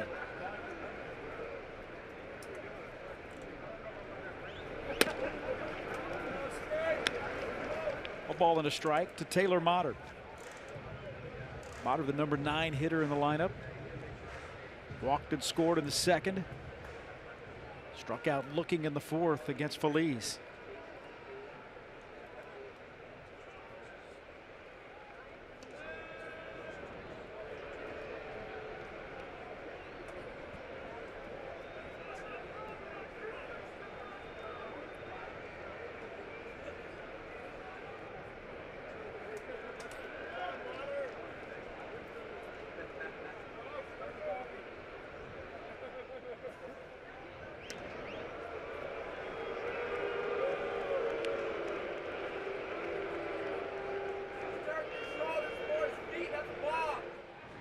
Will Harris warming up. Going to get the call here in the 8th. We're in the 7th. Astros on top 4-2. A ball and 2 strikes.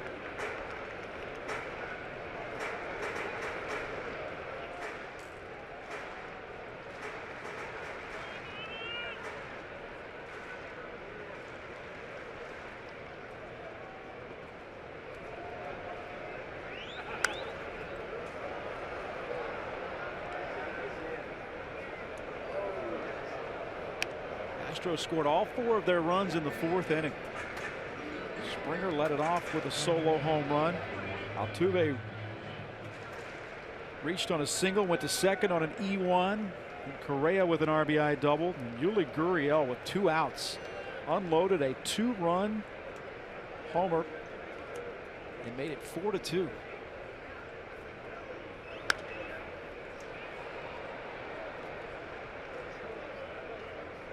Taylor Motter getting his money's worth. Hanging tough 1-2.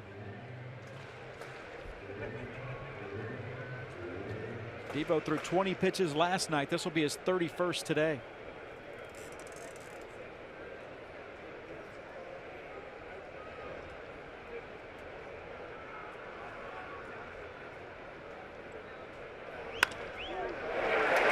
Signals to the right side.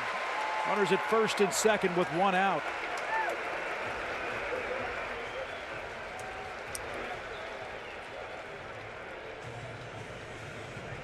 And what that error does is it puts another hitter on that arm of Chris Davinsky.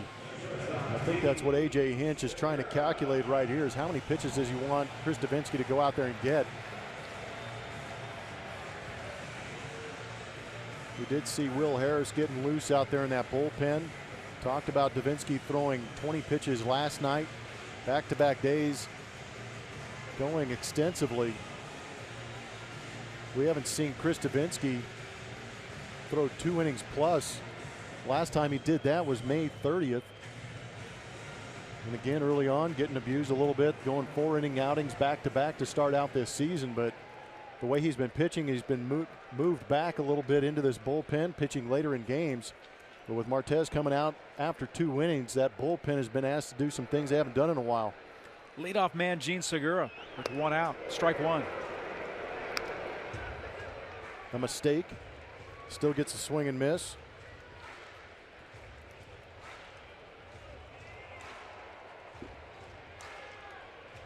Dyson grounded out. Heredia reached on an error. He's at second base after Taylor Motter singled to right.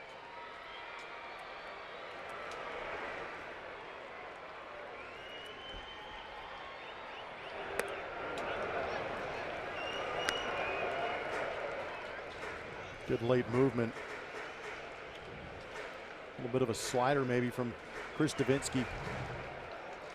Well, you'll see Devo get more of those type of hacks than just about any pitcher you'll run out there.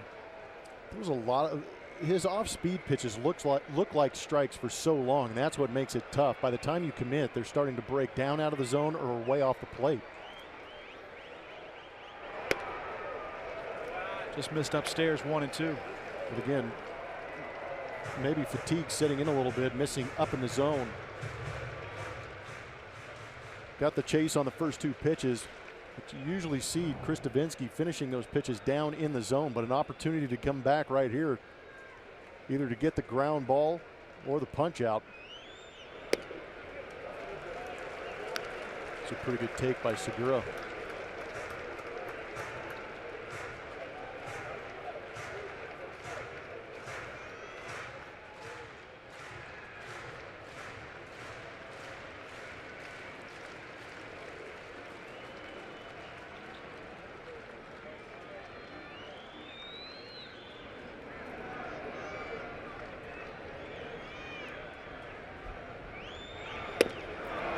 Struck him out. And here comes A.J. Hinch. Chris Davinsky now with 2 outs in the 7th inning. Got him again, chasing off the plate. Altuve gets that ground ball out. Chris Davinsky's out of this inning, and I'm sure A.J. Hinch right here is telling him phenomenal job picking us up. New pitcher in Seattle. We'll be back. 4-2 Houston.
This Friday as the Astros take on the Yankees. Be sure to stick around after the game to see the best fireworks show in town, presented by Occidental Petroleum. This week's display will be synced to Motown-themed music. For more information, visit astros.com/fireworks or call 1-877-9-ASTROS. See, that's more in my musical wheelhouse. You're a Motown guy, huh? More so than the grunge scene of Seattle. It's too bad. You're judging me now. Will Harris on for the 31st time. Going to get an out here in the 7th. Astros trying to put this together in what turned out to be a bullpen day. Leading it 4-2. 2 runners on here. But the job Chris Davinsky did. Phenomenal. Going 2 2/3. Should have been 3. Altuve's error, the reason why we're not out of this inning now. Oh, we're making 1-0. Mitch Haniger reached his first 2 plate appearances.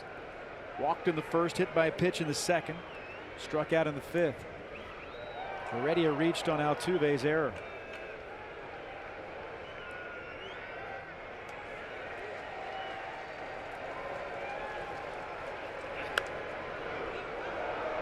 1-1.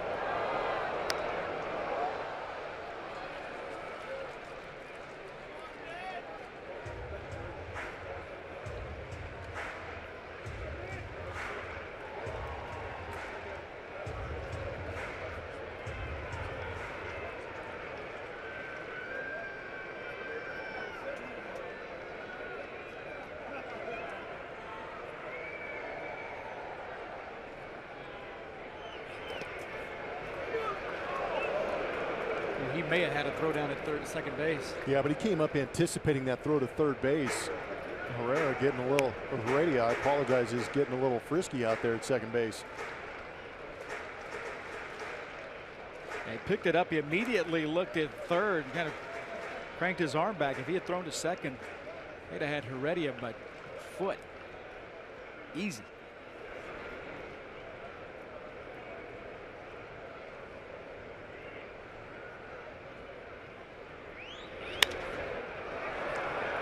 Popped up. That'll retire the side. Mariners leave 2 in a 2-run game. We go to the 8th, 4-2 Houston.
Time to name that Astro, presented by your local Honda dealer. These were your three clues, your 22nd round pick.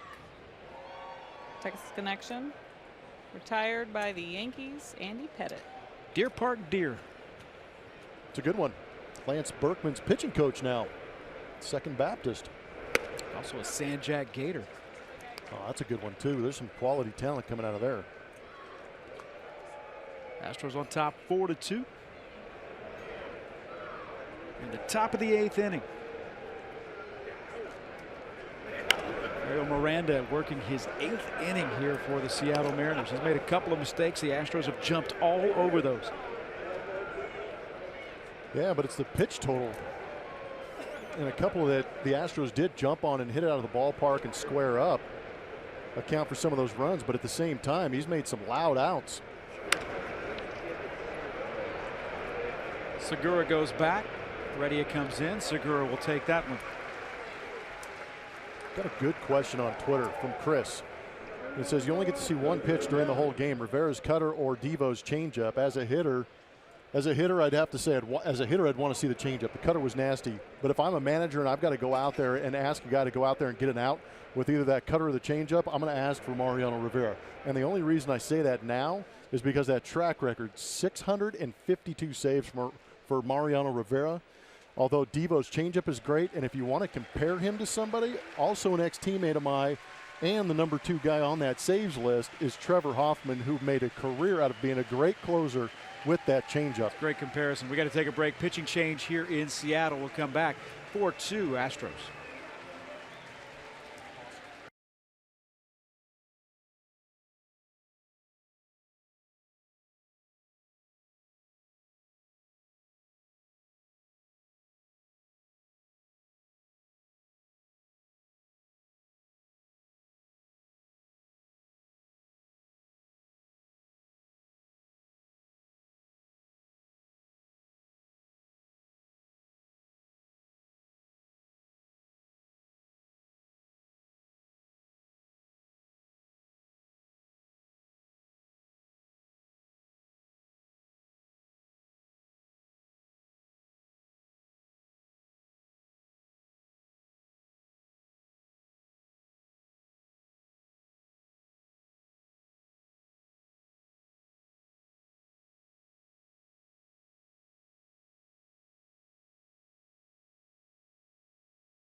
As we are here in the top of the 8th inning, Astros with one out. Now they'll face Nick Vincent for the first time in this series. Vincent making his 31st appearance of the season, 2-1 with an ERA of 1.80.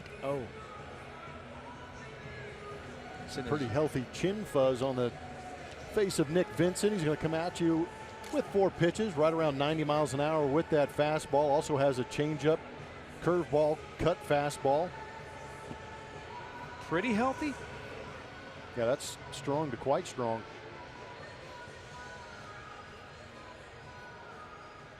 They face Jake Marisnick with one out here in the 8th.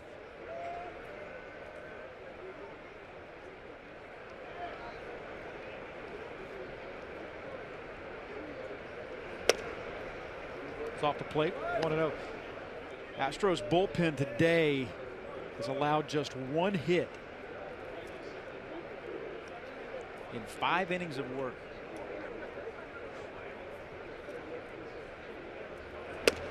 Swing and a miss. Remember when you would see Rivera in the All-Star games and he would be out there in the bullpen and he would have pitchers, they would show, they'd show video of it. He'd be out there showing guys that cutter. You can't replicate that. You can show them how to do it, but yeah, actually execute doing it is a little different. Tell you what, Billy Wagner, for me, was one of the better closers in all of Game 2, and he was very unique in the sense that he was left-handed. And I know John Franco has 424 saves. Billy Wagner has 422. But if I had to choose out of those two, I'm facing John Franco. Billy Wagner, that ball jumped out of his left shoulder. So strange, too, because Billy Wagner was, what do you think, 5'10", 5'9"? Being nice, yeah. What's wrong with being 5'9"? Well, shoot, you can be 5'6" and be a batting champ. Why not have 422 career saves and be 5'9"? Billy Wagner was very much my size. I mean, he was not a big guy. He was a powerhouse. So yeah, for a guy to be able to have the ball jump out like that. And he was one of the true first guys to come out of that bullpen and throw triple digits. You know, it was in the late 90s. I remember facing Billy Wagner, and he'd pump 100 miles an hour in there. And dugouts would shut down. They'd just be like, did you just see that? And he was tough to pick up because he didn't have that, you know, that Aroldis Chapman type arm where he'd have the high arm angle. He short-armed that thing, and it would come out of his, literally look like it's coming out of his shoulder like a bullet.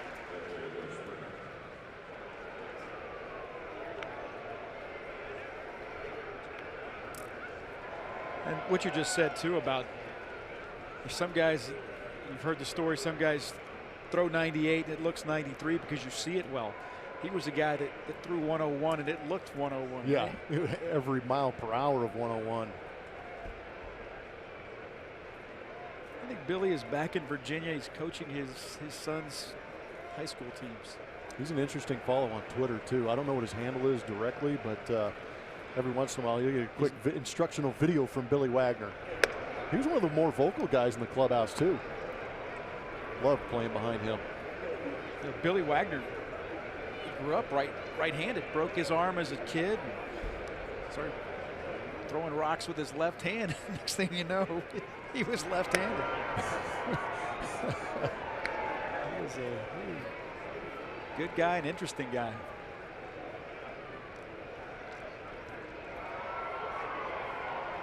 George Springer homered in the 4th inning. He is 1 for 3. It was his 5th home run in 10 games against Seattle pitching this season.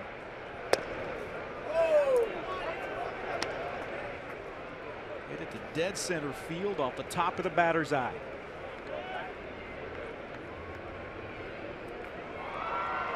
Take out the 4th inning and Ariel Miranda's got a 1-hit shutout working.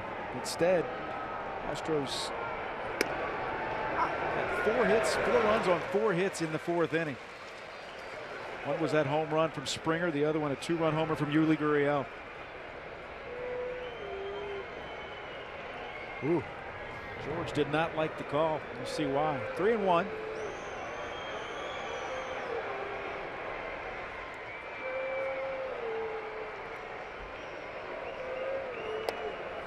Three balls and 2 strikes.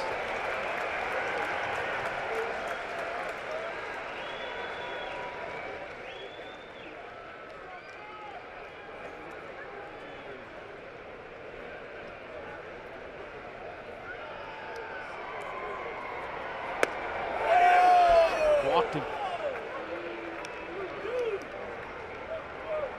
2-out walk to Springer. Here's Altuve. 1 for 3, singled and scored. He scored on Carlos Correa's RBI double in the 4th inning.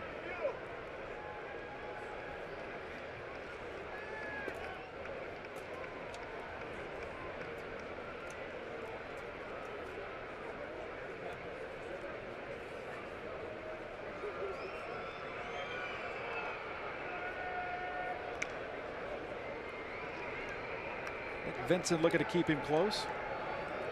Best road hitter in baseball right there, Jose Altuve.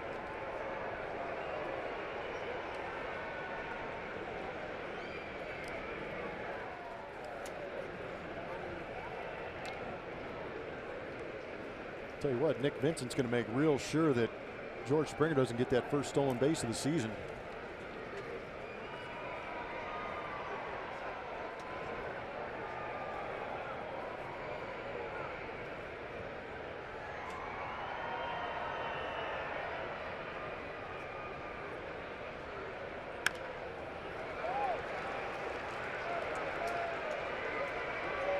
Hit high to right. We go to the bottom of the 8th inning. The Astros leading the Seattle Mariners 4-2.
Baseball on Root Sports is presented by Southwest.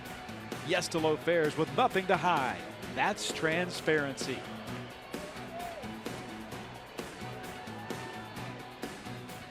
Beauty of a day here in the great Northwest. Seattle, Washington, 4-2. The Astros on top of the Seattle Mariners. Josh Reddick has come in to play left field for the Houston Astros. He will replace Nori Aoki in the lineup. Robinson Cano will lead it off here in the 8th. Facing Will Harris, who got the final out in the 7th. 1 for 2 for Cano. He's driven in both runs for the Mariners today.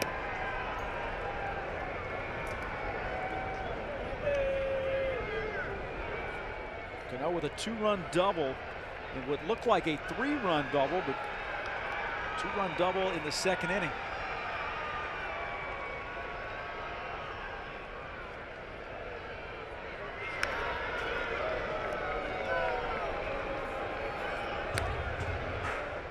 Talking about Mariano Rivera's cutter, Will Harris has one of those natural cuts to his fastball also.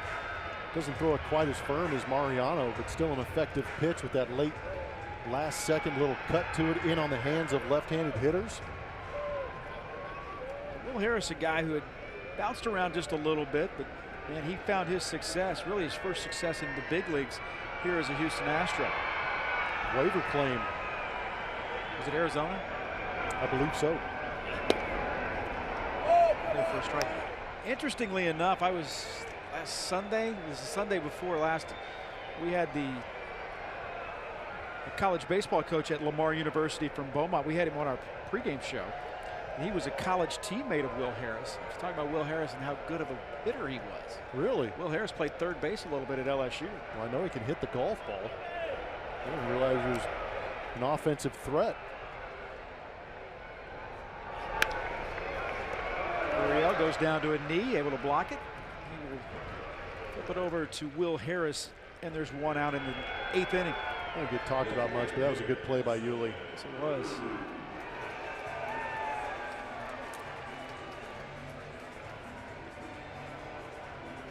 Was hard hit, Dan. You really want to get through this area of the lineup right now. Cruz walked in the 1st. Yeah, there's high leverage, and then there's the danger zone. This is definitely the danger zone of this lineup. Seattle Mariners triplets in the Cano, Cruz, Seager connection.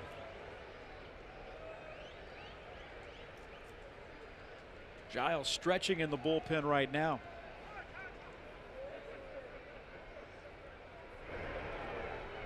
Interesting time for a conversation. That was. Nobody on. It also could be going over a game plan again.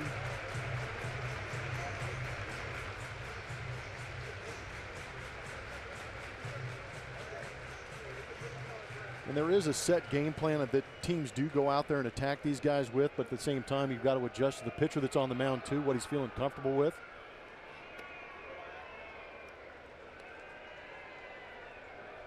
One ball and no strikes.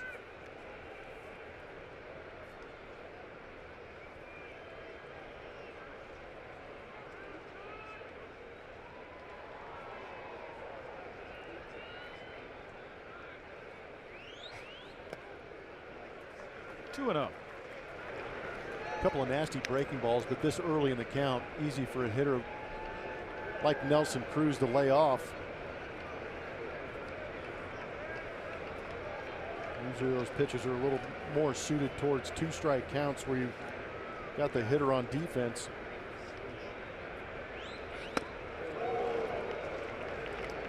Just trying to get one back right there. Big cut from Cruz.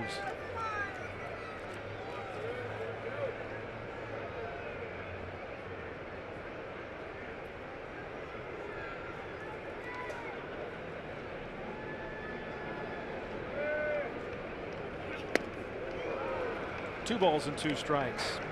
Cruz tied for the American League lead with 58 runs batted in.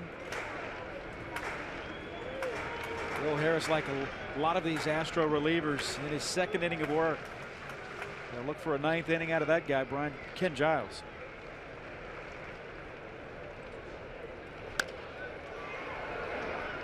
Bregman. 2 outs in the 8th. Third baseman Kyle Seager.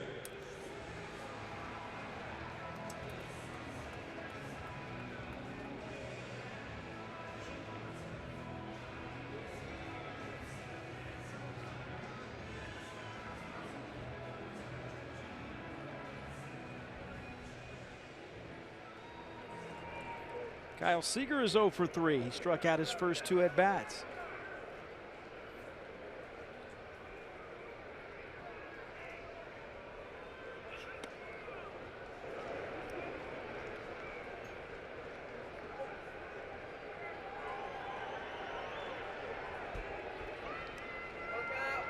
Astros with an off day tomorrow, a chance to rest the bullpen a little bit. Bullpen that has been used heavily today.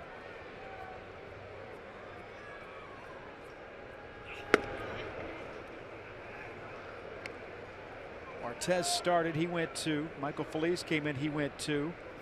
Chris Davinsky went 2 2/3, and now Will Harris working in his second inning.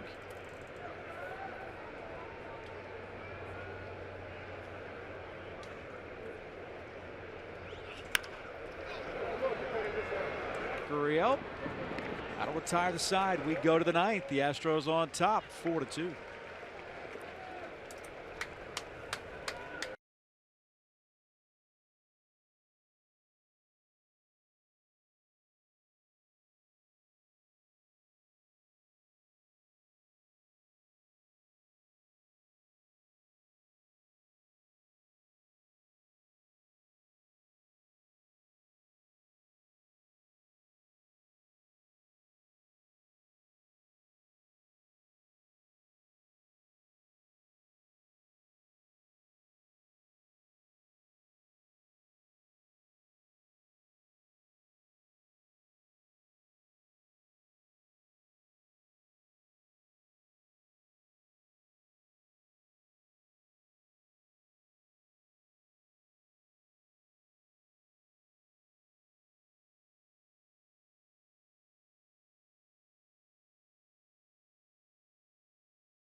Top of the 9th inning, and the Astros leading 4-2 over the Mariners. MLB.com @bat is your #1 mobile app for live Astros baseball. Stay connected with a fully customizable experience. Get Astros home screen icons and app features, as well as game day, StatCast, news, and more. Download MLB.com @bat today. James Pazos comes on to pitch for the Seattle Mariners. 31st appearance, 2-1. The Astros have seen quite a bit of him this year. 2.01 ERA. He's trying to keep it right where it is. The Astros lead 4-2 here in the 9th inning. Throws hard, 96 miles an hour, the average pace on the fastball. Slider, and that's it. Just comes at you, bringing the noise. Well, Ari Miranda started. He went 7 1/3, gave up those 4 earned runs on 5 hits.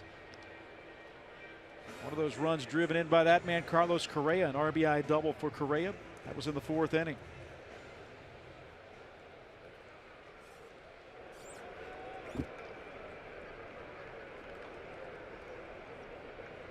Astros with that 2-run lead, they would love nothing better. Get a little insurance going into the bottom of the 9th inning.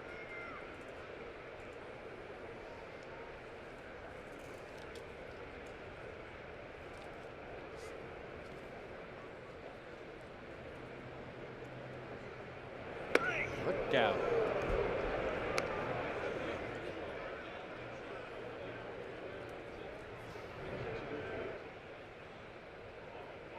Stay away from the hands. And then we talk about pitches getting up around the head of some hitters, but we also know that there can be damage done around those hands, especially when you're throwing 95 plus.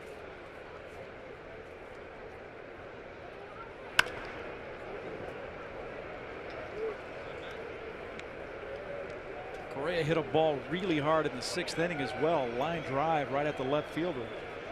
Heredia made the catch, and Correa was about 5 steps out of the box. That's how hard he hit it. That was unbelievable. That one is actually one of the hardest hit balls in this ball game. And it jumped off his bat at 111.8 miles an hour. Single into right. 2-hit game for Carlos Correa. He's got a double and a single. Leads off the 9th inning for Evan Gattis. It's a good start towards that insurance run you were talking about. We don't need just one. I'll take a couple. I hear you. Astros went into the 9th inning last night with a 5-1 lead. Ended up winning 5-2, and the Mariners left the bases loaded.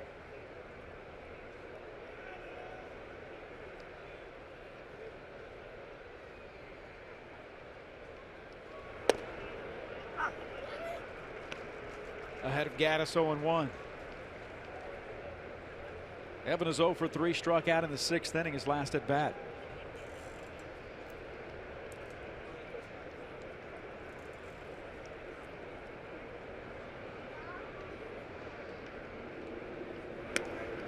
Astros have now hit 123 home runs this season. That's the most in franchise history through these 77 games.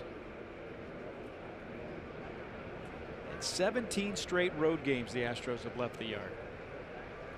We talked about on this road trip averaging 2 home runs a game. They now have 29 home runs on or against left-handed pitching. It's 37 home runs in those 17 straight games. It's pretty good. Well, the slugging percentage in the 16 before this was .559.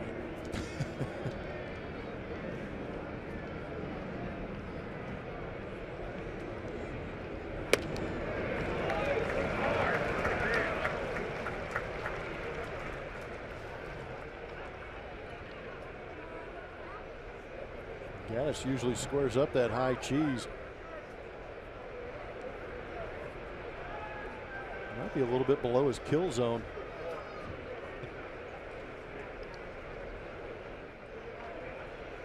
A ball and 2 strikes. It's outside. 2-2. Astros have won 13 of their last 16 on the road. 28-9 away from Minute Maid Park overall. 27-11 against the American League West.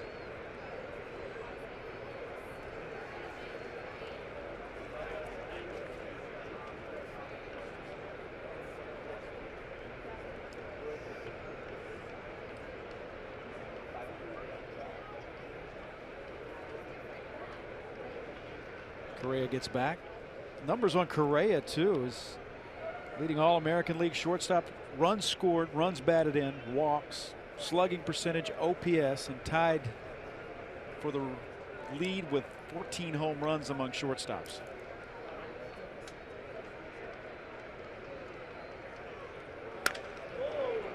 Foul ball. Oh, there's a play. Nice play by Darcy down the left field line. Showing no fear. Getting right in front of that one. Nice play.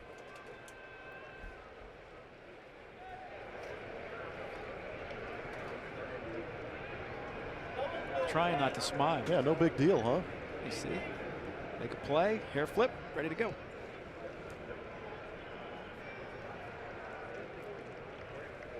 So going back to those numbers on Carlos, you're trying to tell me that he's a pretty good ball player. It's the word on the street.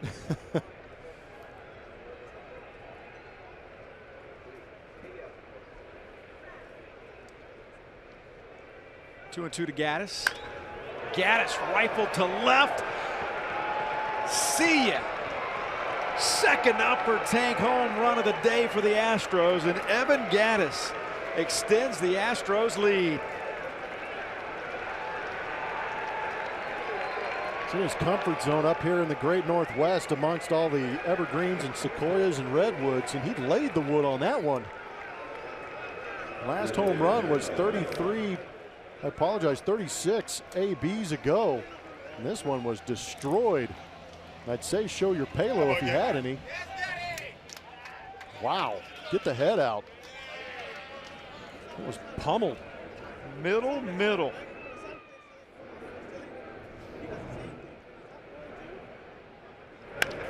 Might be one of the happier things I get to watch when Evan Gaddis hits home runs. 105 miles an hour off the bat, estimated 426 feet. Again, Astros doing damage, but doing damage in a loud and long way. Another one into the adult territory of this stadium here at Safeco. Beltran grounds out. There's one out. No big deal. Put your gear on. Go back to work. Yeah, change that mindset. Find out who's coming in and get that game plan ready. Joy of being a catcher. Heard AJ Hinch speak one time about being a catcher as Yuli Gurriel comes up. Being able to, he was addressing a group and talking with some young players and talking about how you get a bad at bat out of your mind. He said his trigger point as a player was that because he had such a job to do as a catcher and know he had a pitcher to take care of and defense to play, that he said he let himself, he'd carry a bad at bat until he took his batting gloves off. When the batting gloves came off, the mindset changed, and all of a sudden now you're back thinking about a game plan and thinking about your pitcher. Look out, man. Man, oh man, it's not easy to do. He said that was his trigger point. He could think about, he could stew about a bad AB until he took the batting gloves off. I thought that was interesting. That is. It's good that he has that trigger too, because it's tough. We always talk about how some hitters take their ABs out on defense. Can lead to some errors or some slumping as far as defense is concerned. You can't let both sides go south. You have to learn how to compartmentalize and separate the two. Not easy though. Astros with 3 home runs today. George Springer, Yuli Gurriel, and Evan Gaddis here in the 9th. Swing and a miss.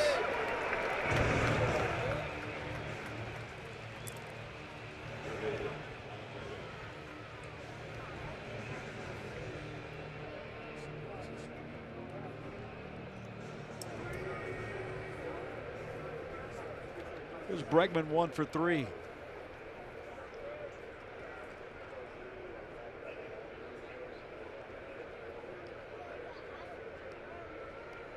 Gregerson now warming up in the Astros bullpen with this 4-run lead.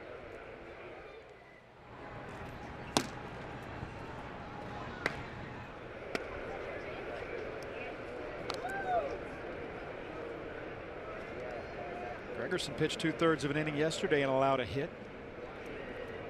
Alex Bregman singled in the 3rd inning. Astros with 4 in the 4th and 2 here in the 9th. 6 of the loudest runs you'll ever hear.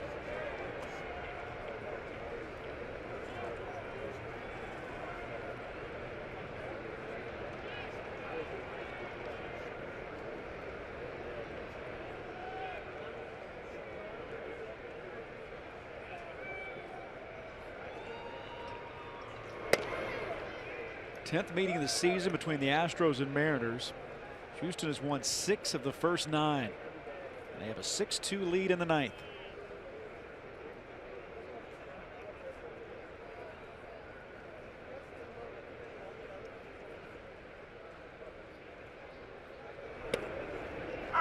Three and 1.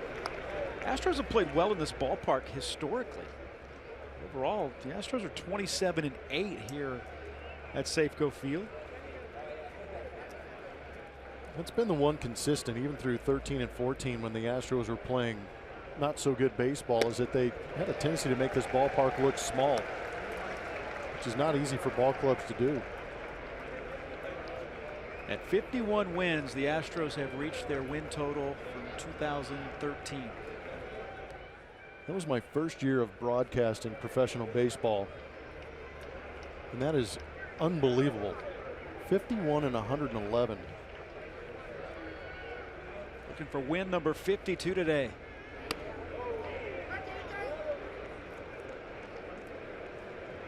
A ball 4. Asked for the appeal. And Bregman was able to check his swing. So Bregman is on. Or Josh Reddick, who checked in as a defensive replacement in left field. He'll get the at bat here.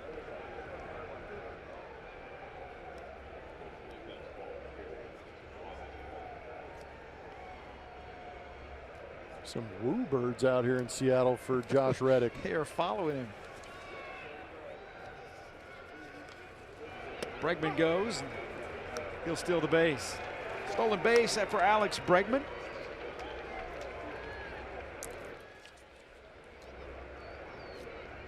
Josh Reddick, not your typical guy to come in here and get an at bat in the 9th inning. On this road trip, since coming off the 7-day disabled list, he's 8 for 17. That's 471. Got 2 home runs. He had a 2-run homer last night. He hasn't been a slouch against left-handed pitching. He doesn't have much power against him, but he's had some tough ABs, and he's got a .281 average against left-handers this season.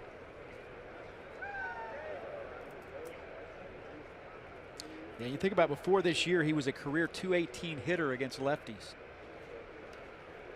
Coming into this year. Look out.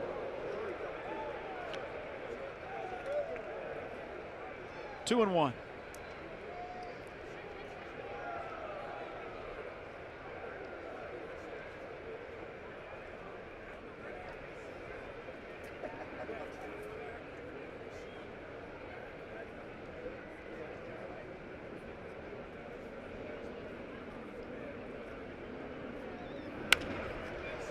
Slapped through the left side. Bregman turning the corner at third base. He'll come to the plate. Here's the throw. He's safe.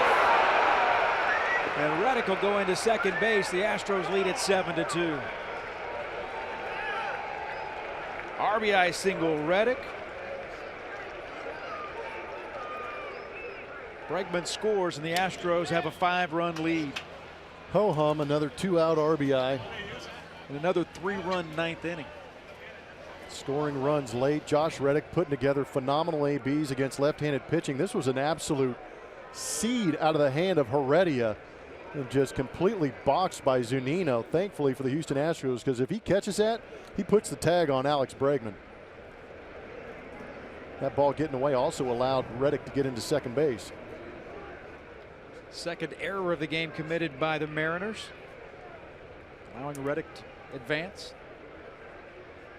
I had no idea Heredia had that good of an arm. That was an absolute rocket. Remember, that was lefty on lefty too by Reddick. And you know, I talk about it all the time, especially with 2 outs. You're going to see Gary Pettis be aggressive, especially with the speed that the Astros have. But that's why you do it. You put pressure on the defense to make plays, and sometimes they don't.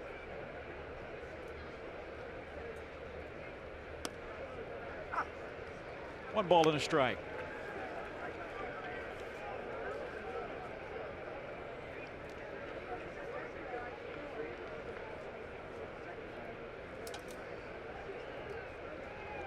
Reddick with his lead away from second base. The 1 ball, 1 strike pitch to Jake Marisnick. Bounces in the dirt. Whoa.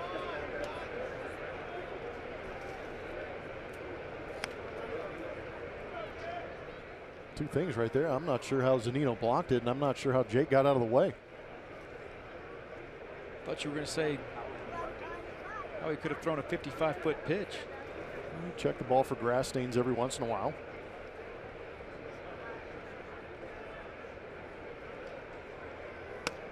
Three and one.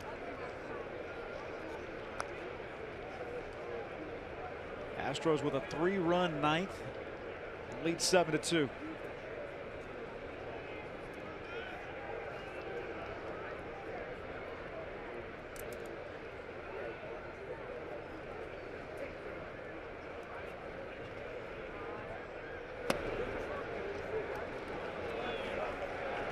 They'll bring up Springer.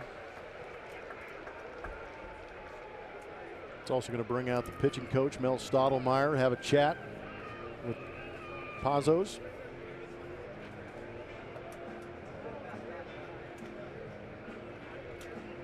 This will be a tough conversation to have.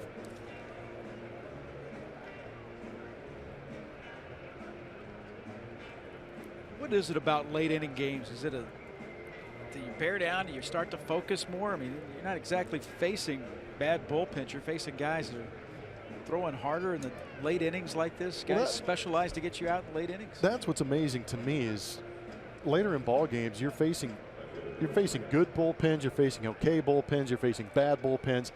Doesn't matter who they throw out there. These guys are putting together some quality ABs, and I know it's overused. We're only halfway through the season, but these guys, they are relentless as far as taking pitches. They have great strike zone discipline. They lay off pitches out of the zone that they might chase otherwise, or we've seen them chase in the past. But the second a pitcher makes a mistake, they're either on base or they're hammering it. And we've seen them do it via the home run. We've seen them do it via the walk. We've seen the base hits. I mean, pick and choose what you want. These guys are figuring out a way to get on base. Astros with 3 home runs today. Springer hit his in the 4th. His 22nd of the year.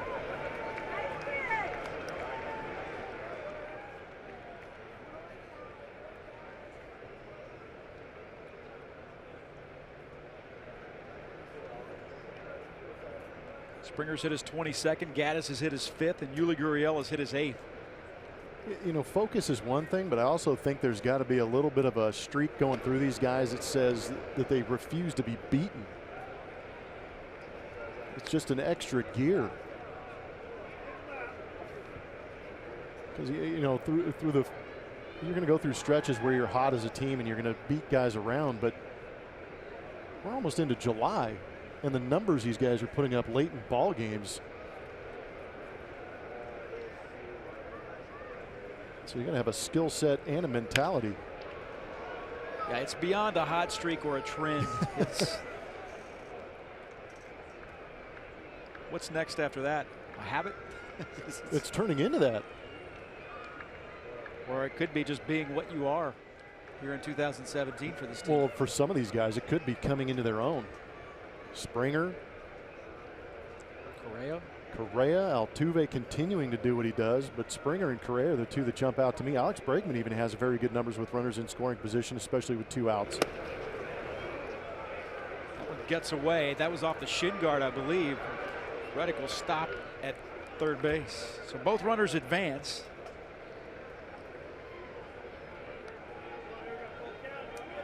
Zunino getting beat up back there. Yeah, that's not fun. That caught the That was umpire. off the umpire's shin guard. You could hear it. You knew it was a shin guard. Just weren't exactly sure whose it was.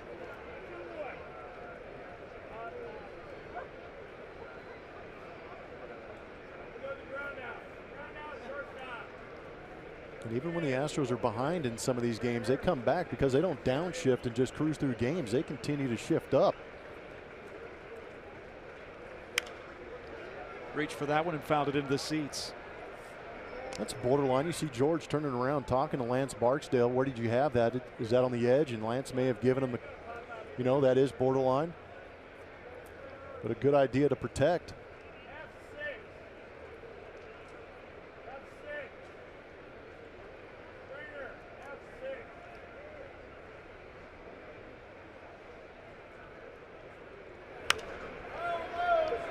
Ready to make a play?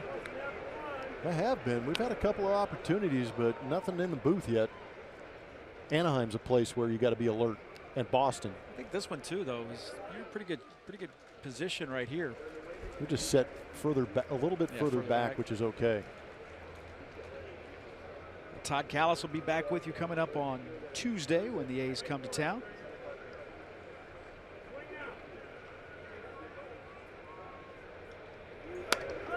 That is ball 4.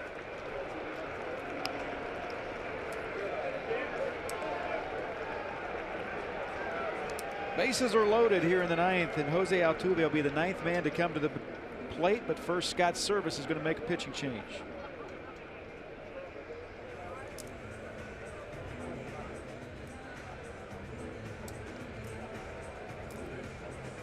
(7-2).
For the Houston Astros, as the Oakland Athletics have come to town after a day off. The Astros with actually a couple of days off, a couple of Mondays off coming up, and they need to get to that, not only the off day, but the All-Star break. A nice break for this team, because you got 3 against the A's, 3 against the Yankees, a day off. Then on to Atlanta for 2. The Astros swept a 2-game series against the Braves at Minute Maid Park, and then north of the border for 4 in Toronto against the Blue Jays. Yeah, if you're at home, you want to circle those 2 days right there, because that's going to be Julia and the freeze. Really? Do we know which day yet? I'm not sure, but she better be in training. I'm training. None of it's confirmed, but I am training. Where are you? He might have heard about you. He may be sweating a little bit. We've reached out. Speaking of sweating, See what happens. Dan Altavilla face Jose Altuve. Did you get a response back yet? Not yet. Oh, it's in the works. We've got people working on it. Several people. How much of a head start would you need? Yeah. Are you going to start? Huge Are you going to start talking smack right now? Of course. Absolutely. I've been studying film. Have you? Been working.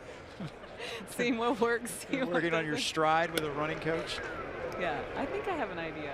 I used to run track in high school, so I'm going back to. Was this Crandall? Was this Crandall High? Crandall High. Fun fact: my dad was a track coach. Have we gone to Dad for a little insight? Oh yeah, oh yeah. My dad offered to bring my old spikes. Wow, do it. Nice. Yes. You've been doing shuttle runs. This is the second time I've embarrassed myself on do the show today. Do you have the running spikes with you currently, or are you going to get them? No, not yet. I don't think I'm going to go that far. Oh. Come on. Pack them for the That trip. would be superb. I haven't been running in those things since high school. We will hear clicking through the lobby of the hotel. Yeah, she's getting ready. Oh, that would be awesome. Man, I need a track suit. I need If you win, you've got to do the Usain Bolt signal at the end of it too. Absolutely. Just don't be like the guy that the freeze when he overtakes you. Yeah, don't go down. Yeah, Don't go down. Yeah. Please don't go down. No, you can't. You can't look left, right. I mean, Pull gotta up. focus on the finish line. Pull up, grab a hammy. No, That's what I'm worried about. Julia's not going to look back. That's where the freeze is going to be, is behind her. That hit him. It was ball 4. Thought it had nipped him, but it didn't. And the Astros get another run, and it's 8-2. So an RBI for Jose Altuve. 36th of the season. Astros add to the lead, and the fans heading out. Except the Astro fans, they're liking what they're seeing.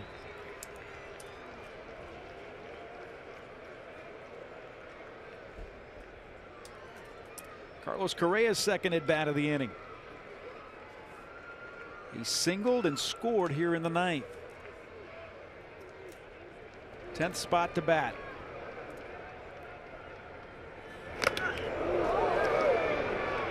It's a foul ball. And Correa says it hit the bat. You see right there. Well, Lance Barksdale just had his face blown off.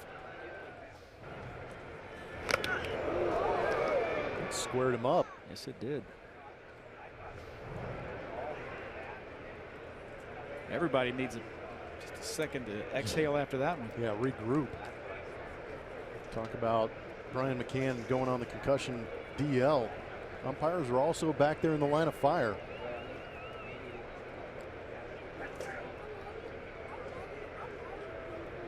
The 0-1. 1-1.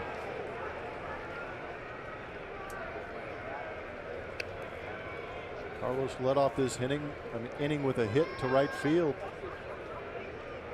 And he trotted home after that man hit a 2-run home run about 25 minutes ago.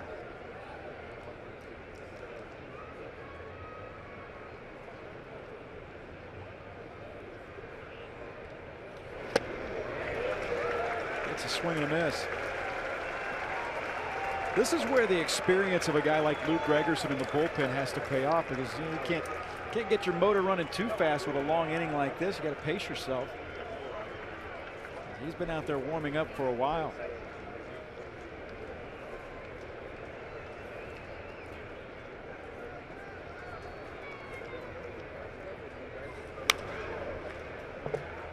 Fouled off, stays 1-2. Gaddis a 2-run home run. Josh Reddick with an RBI single. Jose Altuve drove in a run on a bases loaded walk. 4 runs in the 9th. The Astros lead 8-2.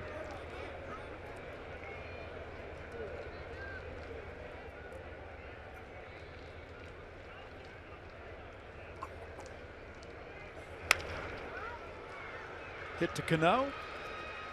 That'll retire the side, but a 4-run 9th inning has the Astros going to the bottom of the 9th, leading 8-2.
6-run lead to the bottom of the 9th inning as Houston looking to sew up a 6-1 road trip. We'll go to Luke Gregerson, who comes on for his franchise high 33rd appearance of the season. Seem to have getting that sinker and slider back a little bit. But again, a guy who's gone out there and eaten up some innings, doing some work in some not so Luke Gregerson situations. This might be one of them, but it's good when you're struggling a little bit to go out there and have some of these innings where you can go out there and build up that confidence. You hope that's what Luke does. He pitched yesterday, went 2/3 of an inning, only threw 8 pitches. You know, I marked base hits in red on my scorebook. There's not much red today on this side for the Seattle Mariners as Mike Zunino leads it off. He is 0 for 3.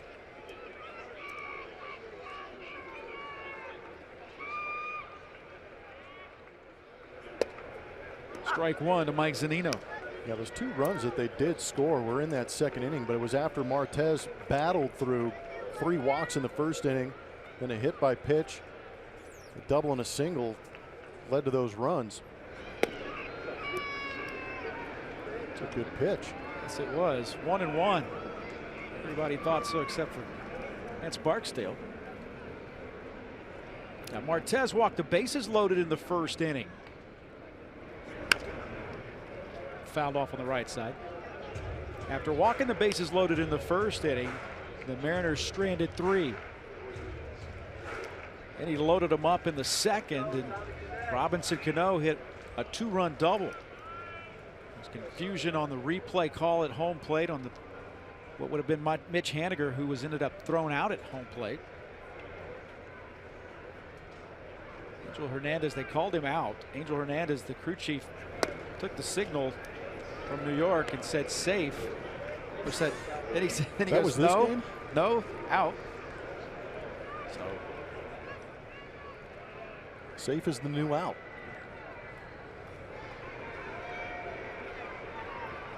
You wonder, it's 8-2 now, and it was a long time ago. You never know how one play can change the complexion of a game. Yeah, that was a big one. And again, the defense picking up the pitcher. Ariel Miranda was just cruising right along, and the Astros, they ambushed him for the solo home run by George Springer to lead off the 4th inning. And Correa had an RBI double, and Yuli Gurriel a 2-run homer. It's inside, getting him off the plate, standing him up a little bit.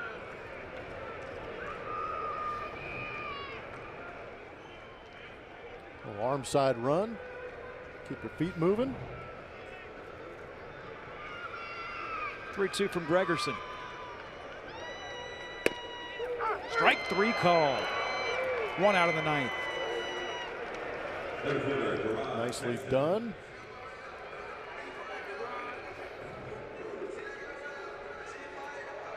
Slider at the top part of that zone. It's a ground postgame show coming up next. Closer look at that big 4-run 4th inning. Mike Feliz, strong day from the bullpen all the way around, and a recap of what the Astros are hoping to be a very, very successful road trip. It's all coming up right after 3rd out.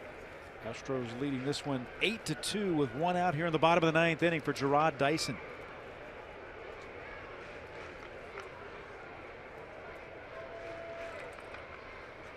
Dyson hits this one a base hit into right field. That is the 2nd hit allowed by the Astros bullpen today. Feliz came in and pitched the 3rd and the 4th. Devo pitched the 5th and 6th and was relieved by Harris with 2 outs in the 7th. Then Harris pitched. He finished the 7th, came in and pitched the 8th, and now it is Gregerson working here in the 9th.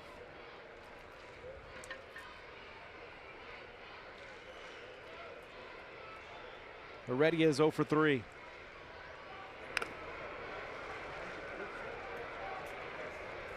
Got a piece of Gaddis.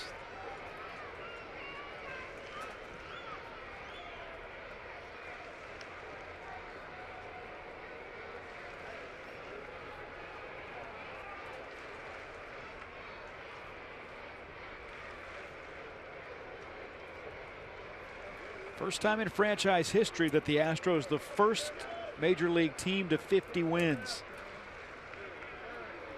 A lot of firsts here in 2017 for the Houston Astros. Runner goes. Gaddis won't throw. Rod Dyson with a stolen base.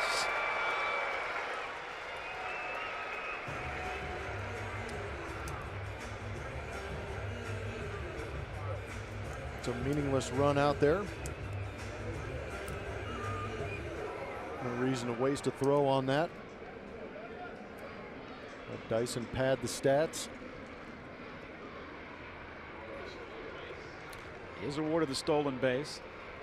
6-run lead in the 9th. It's a little selfish. Keeps him out of that double play, though.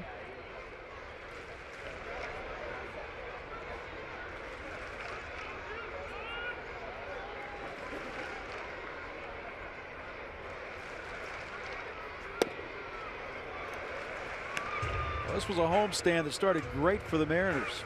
They were 4-0, 5-0 on this homestand after sweeping Detroit and winning the opener of this 3-game series. But the Astros won last night and lead 8-2 here in the 9th today.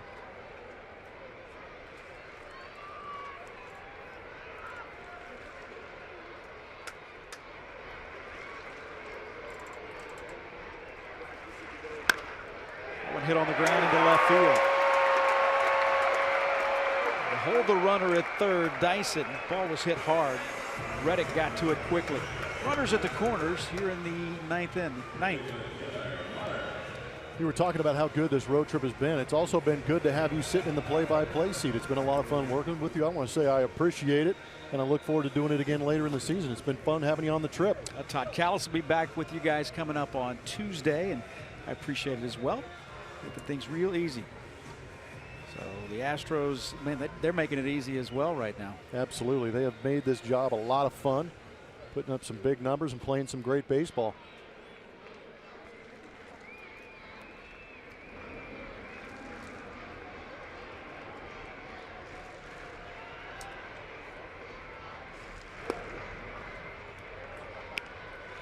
One and 0. Your shoulders aren't sore from carrying me, are they? No, I'm good. I got proper medication. you took that. Went with the ibuprofen before the road trip, right? Loaded up. You're an Advil guy. Look out. Didn't fail me when I played. It's not failing me now. 2 balls, no strikes, 2 on with 1 out here in the 9th.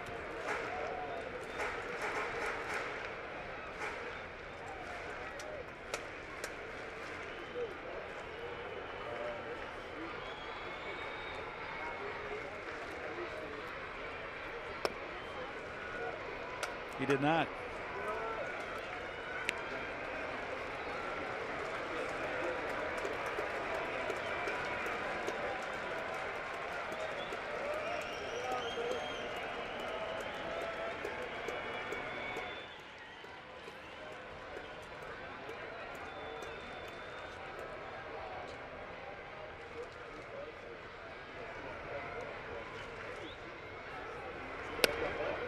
Ball 4. The bases are loaded with 1 out. Now the top of the order, Gene Segura.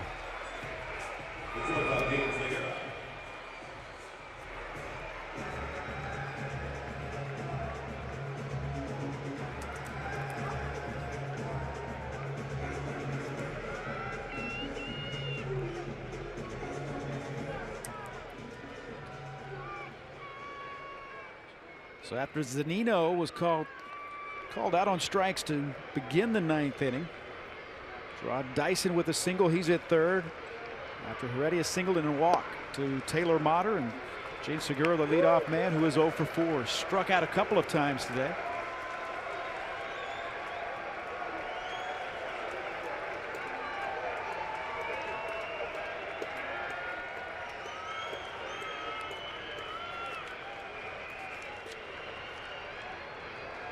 And Giles starting to stretch in the Astros bullpen.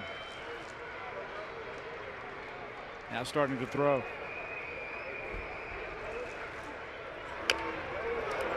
Tapper out in front.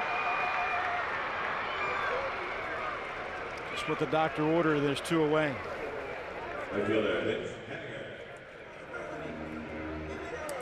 Segura reaches on the fielder's choice. Well, player of the game is brought to you by Academy Sports and Outdoors. And how about the bullpen? Everybody getting it done, starting with Michael Feliz. Yeah, they did a good job. Martez did not have a good start, only going 2 innings, but Feliz backed him up with 2 innings strong, 4 punch outs in there. Devo came in 2 2/3. Could have gotten 3 innings out of him if it wasn't for an error. He also had 2 punch outs. Will Harris coming in, fastball, breaking ball mix, did a great job. Defense helping him out. And now we are looking at Luke Gregerson to try and finish this thing off. What do you think a team's win probability is on a day in which the starting pitcher gives you 2 innings? I'm sure there's time to look it up, and fans still watching will tweet it at us, but there's got to be a little bit of a spike for the opposing team when your starting pitcher comes out. But if they take into account the Astros bullpen, it gradually will get itself back in the favor of the Houston Astros. 1-0 pitch to Haniger. Good pitch on the outside corner. 1-1.